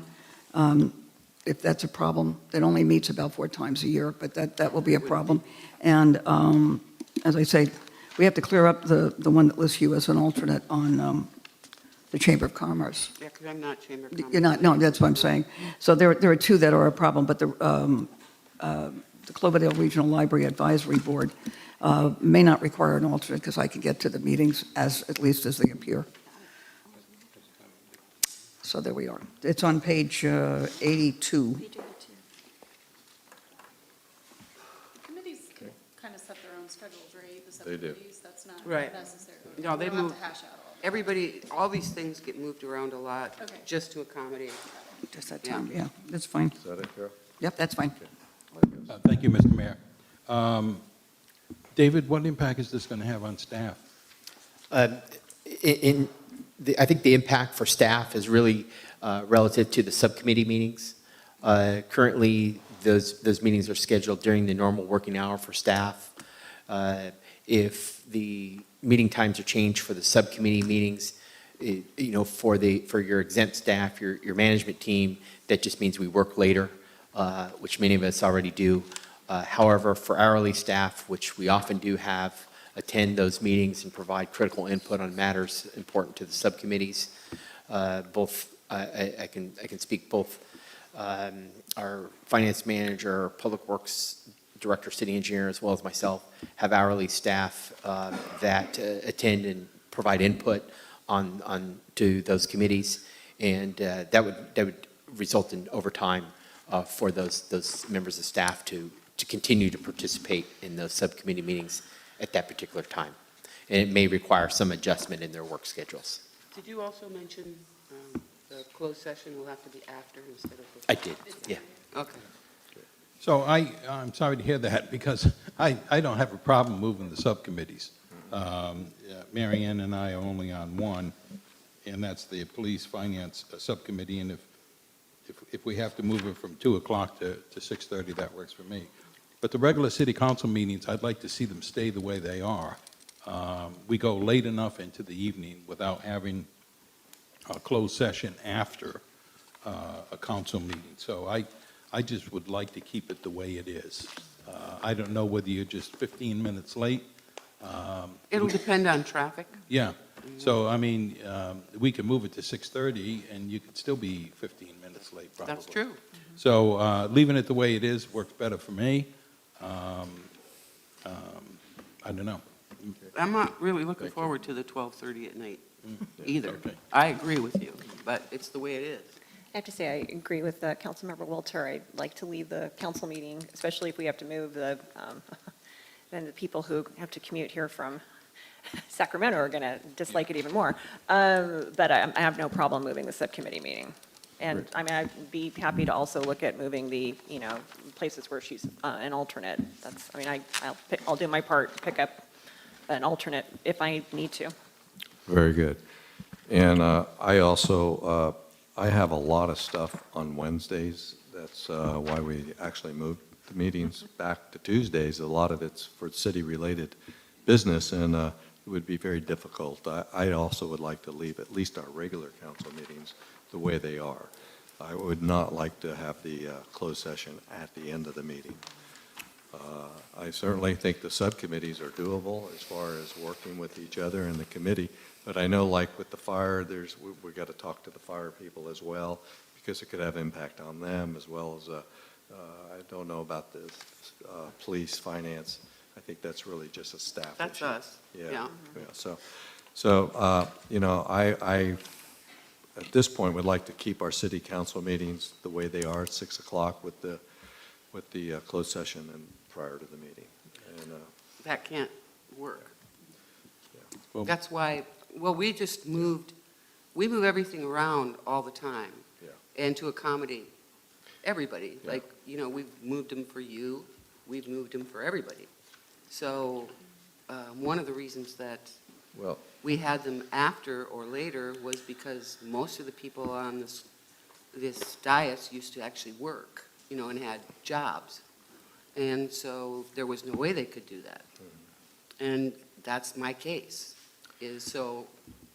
no, I understand that. What I'm saying from my perspective, I also have things, I may not have a paying job, but I have a lot of commitments, and they do come in on Wednesdays, and oftentimes I have to get up early on Wednesday to be there. So this would place an added, I realize it would work better for you, but it would take away from my ability to do what I need to do. So I'm not supportive of change in the council meetings, so that's where I'm at with that. Could I ask one question, Mary Ann?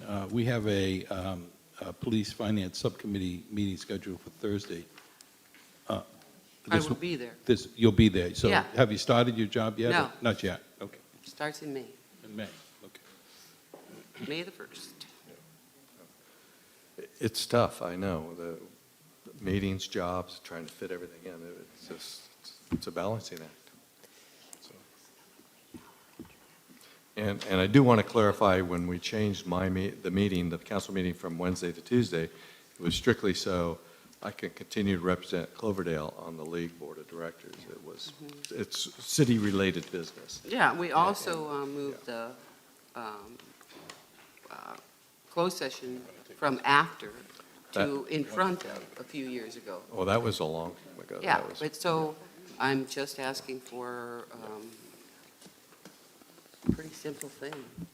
Yeah, I'm okay with all of it. I can rearrange everything, no problem. Well, Mr. Mayor, I'd like to, in order to help out on the, could we take one at a time? sure. Let's just take the council meeting first, and then we can talk about the other things, if somebody wants to address that one. I will make a move that we change the council meetings back to 6:30. And you wanted the closed session after the regular meeting. Come back with a resolution later, because we didn't draft a resolution or anything. You guys have to do it. And I'll second it. Okay, we have a motion and a second to make the changes as requested. Can we get a roll call vote on that, please? Aye. Aye. No. No. No. Okay, that dies. We'll go on to the I'd second. like to make a recommendation that we move the subcommittee meetings to 6:30 that Councilmember Brigham serves on. And if you wish, Mary Ann, I'll be the alternate on the chamber and on the Sonoma Clean Power, Okay. if that helps you. Thank you. Okay.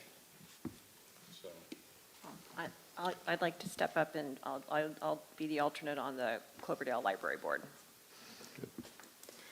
So how do you think we should best address the subcommittees? I don't think we need to do that this evening. I think, Mary Ann, you need to figure out which ones you need modifications. If we could bring those back and we can try to fill those. There's only really two. That Okay. would be, it's the finance, and then there's also the one with Melanie on planning. Okay, so those were So those are the two, and addressed? both of these guys are accommodating. Great, all right. So that means that I will miss the closed session and the first part of every meeting, because that is not going to get changed in any way. It is. So your resolution does state that closed sessions start at 5 and the regular meeting starts at 6. If there were, say, I'm just putting out some possible options, it would be at the pleasure of the council and sort of the mayor as the procedural chair working with staff to set your agenda, but you do have an option, say you have a light agenda one night and everyone's comfortable moving the closed session to the end. There's nothing that could stop you from rearranging your agenda in that situation. Or if you had a really important closed session and you didn't want Councilmember Brigham to miss it, you could do it at a special meeting at a different time on another day. Those are just some options available with, you do have some flexibility with your agenda, even What though the days resident said off that. would you have in your new job? Or- Saturday and Sunday. Saturday and Sunday, okay. So if we chose, and I'm not saying, but if we chose to have a closed session on a Saturday morning and not have one on the meeting night, would that be a workable solution? It would be, so long as the item that was on the closed session was one permissible at a special meeting, because it's see. on Saturday, would be considered a special meeting. Special meeting, okay. There's very few that have to be at a regular, All right. but very few. So generally, yes, as long as you Okay. met the notice So we have requirements. some degree of flexibility yeah. to address that, so. And how about the other meetings that we have, that we schedule, like the budget, the goal-setting workshops, and It's going to be, you're going to miss those? yeah. If they're not scheduled in the evening, then I'm going to miss them. Well, they usually are, but they start like around 5 or so, I think.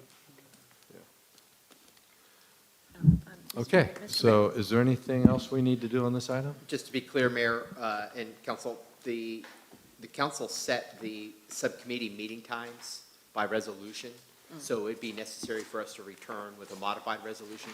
Those are Brown Act committees. So normally, as Councilmember Brigham indicated, when there are decisions made about moving those meeting times as part of those subcommittee meetings, staff will formally issue a notice of cancellation for the originally scheduled time adopted by the resolution and publish a new agenda for the new meeting time. We could continue that going forward, but the recommendation really would be to bring you back an updated resolution setting the new times, because some folks do rely on this matrix and the resolution that set those meeting times. There's been a longstanding practice for some of these meetings. Of course, as council's deciding tonight, you can make that change.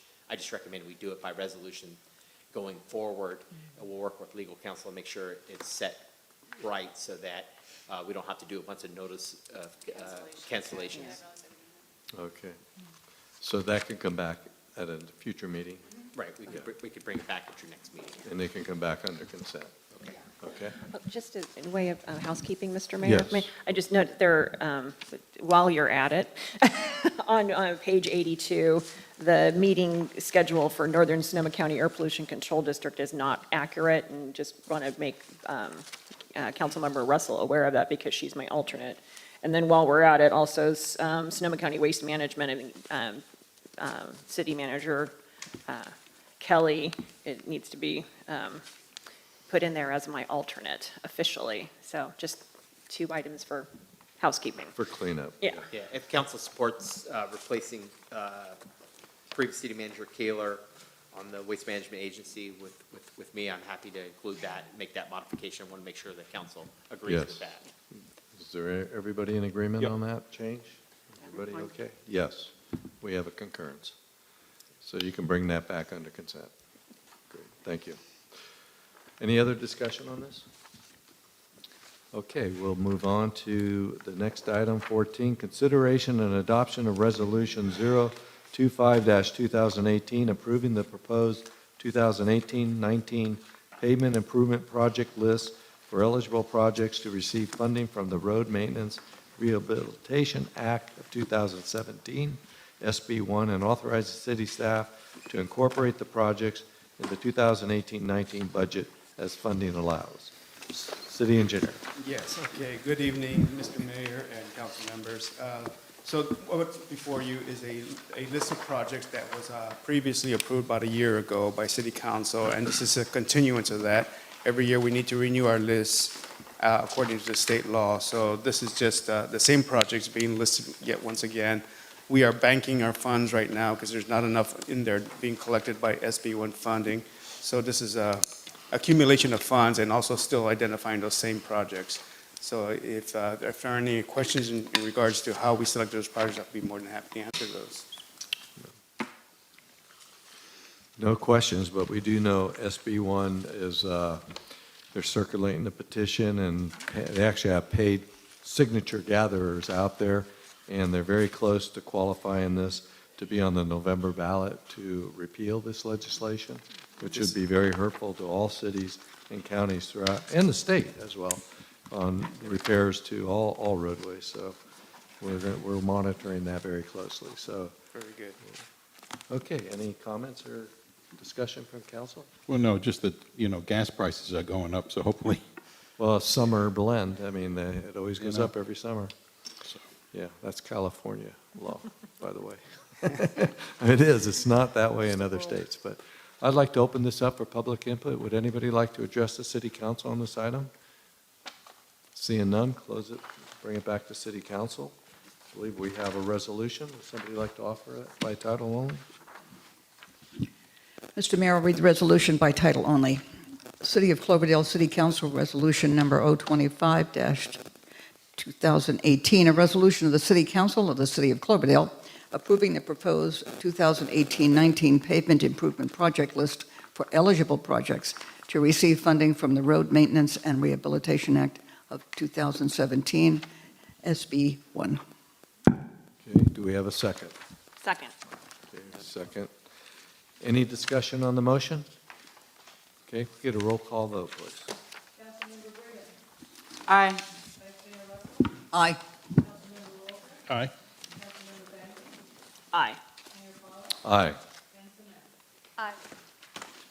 Thank you. Okay, subcommittee reports. We'll go real quickly here. We have the airport. We have the chair as Councilmember Bagby. Councilmember Baggy's on the wrong page. Sorry. We next meet on June 5th at 8 a.m. Okay, great. Finance, Administration, and Police, Councilmember Brigham. Thursday. Thursday, 2 o'clock. Yep. Okay. Planning, Community Development, Councilmember Bagby. Next meeting is April 26th at 4 p.m. Mayor, Councilmember, if I could just real quickly, I want to point out an item that's on that agenda.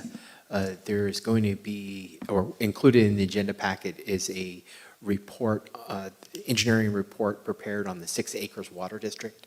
At this point, it's just for review by the Planning and Community Development Subcommittee. I just point that out to the council because it may be a report that, it's a report that I encourage all of you to review. It's a very detailed engineering report. City engineer Mark Rincon and myself have been engaged in discussion. There will probably be future presentations to the council on the options that are presented in that report. But I just wanted to make sure that you're aware that item is on the subcommittee agenda. Thank you. And it's posted up on our website. Thank you. Okay, so Public Works, Vice Mayor Russell. We next meet May 22nd at 10:30 at City Hall.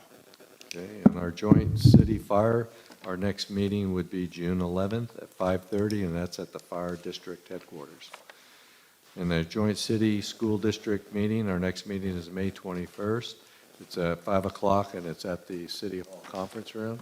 And I would like to remind our student liaisons that we'd like both of you to attend that meeting as we recognize our scholarship sponsors as well. Okay. All right, so with that, I'd like to move into council reports and start with our student liaison, please. Sammy. With the sports at our high school, right now, tennis is approaching their league finals this Friday, and so far our team is in second. And also, softball is halfway through their season. So far, they're undefeated, and they played against Clear Lake today at home. And last Friday, they played against Lower Lake and won 2-1. Also, baseball, JV, and varsity are also halfway through their season. The teams are doing all right. However, JV has suffered some losses, and today, varsity and JV both had home games today against Clear Lake. And track is almost done with their season, and their next meet is this Wednesday at the football field and track. And one of our players, Mel Alonso, threw an impressive shot put at 45 feet and discus at 125 feet, which is amazing. And then some student activities that have been happening. The drama class has a play coming up called The Third Wave, and the showings are April 27th, 28th, and May 4th at 7 p.m. in the East Gym of the high school. And Project Grad has teamed up with the Rotary Club in selling tickets for the upcoming Cinco de Mayo Fiesta next Saturday. The tickets are $15 each, and there will be sweets, drinks, and other items sold at the event, and most of the proceeds will go to Project Grad, I believe. Thank you. Thank you for all your service on the city council. Okay, so let's see. We have reports in the packet, but we'll start with Councilmember Bagby. Well, actually, my report is printed out for you, but I would emphasize a point from earlier that I believe it's Prop 69. It's since I subbed for you at the Regional League of Cities legislative meeting last Friday. No, that's the mayor, Sonoma County Mayor Council members. There, is that what the real name is? I'm sorry, I kind of showed up at the last minute. The league staff wanted to emphasize that Prop 68 and 69 are polling strongly, and they're asking local chambers of commerce to get behind Prop 69. So, Great. that's it. Thank you. Nothing, Mr. Mayor, thank you. Vice Mayor. Thank you very much, Mr. Mayor. My report is pretty short, but I wanted to cover something very special, a couple of things. I passed on to our city manager information about a Sonoma County Zero Waste Initiative, which the Regional Climate Protection Authority discussed after an informational presentation was made to us. And there is, aside from notification of a Zero Waste Sonoma meeting on May 10th at Somo Village Event Center in Rohnert Park, there are also, there's some really valuable information about zero waste, along with a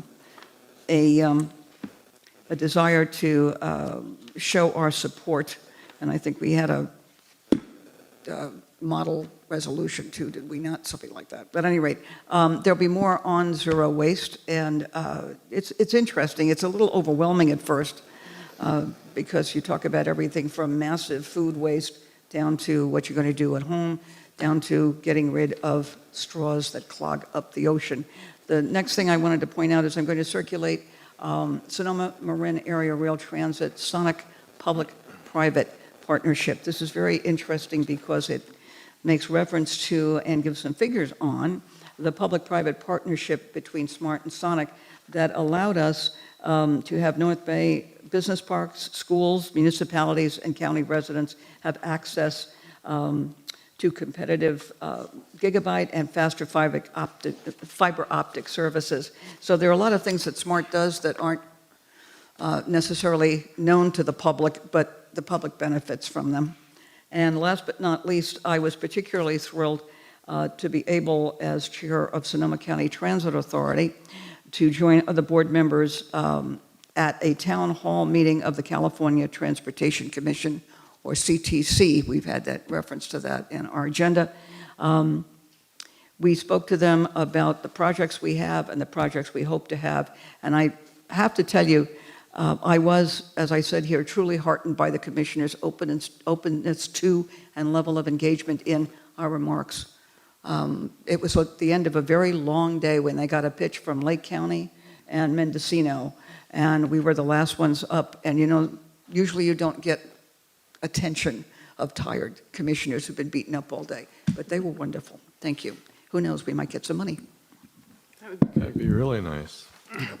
Okay, and my report's in the packet. If anybody has any questions on it, just let me know. Okay, we'll move on to city manager report. Anything? No reports, Mayor. Okay, city attorney report? No report. All right. Council direction on future agenda items, anything? Seeing none, we'll go ahead and adjourn. I'm sorry, You- Mr. all Mayor, right, I want to well, just go back one thing. before very we do quick. that, we'll Very go back quick. to this, ma'am. I would like a review when we look at the ordinance on our ability to eliminate someone from the roster of the planning commission. I would like the wording changed, so we don't sound like we're somewhere in the 1960s. We can make sure we do that, so we have he or she or she or he, whichever we vote on, please. Thank you.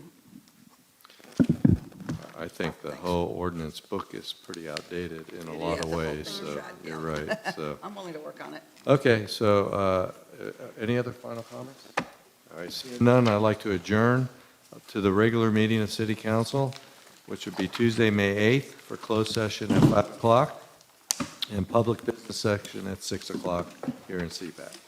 We're adjourned. Thank you.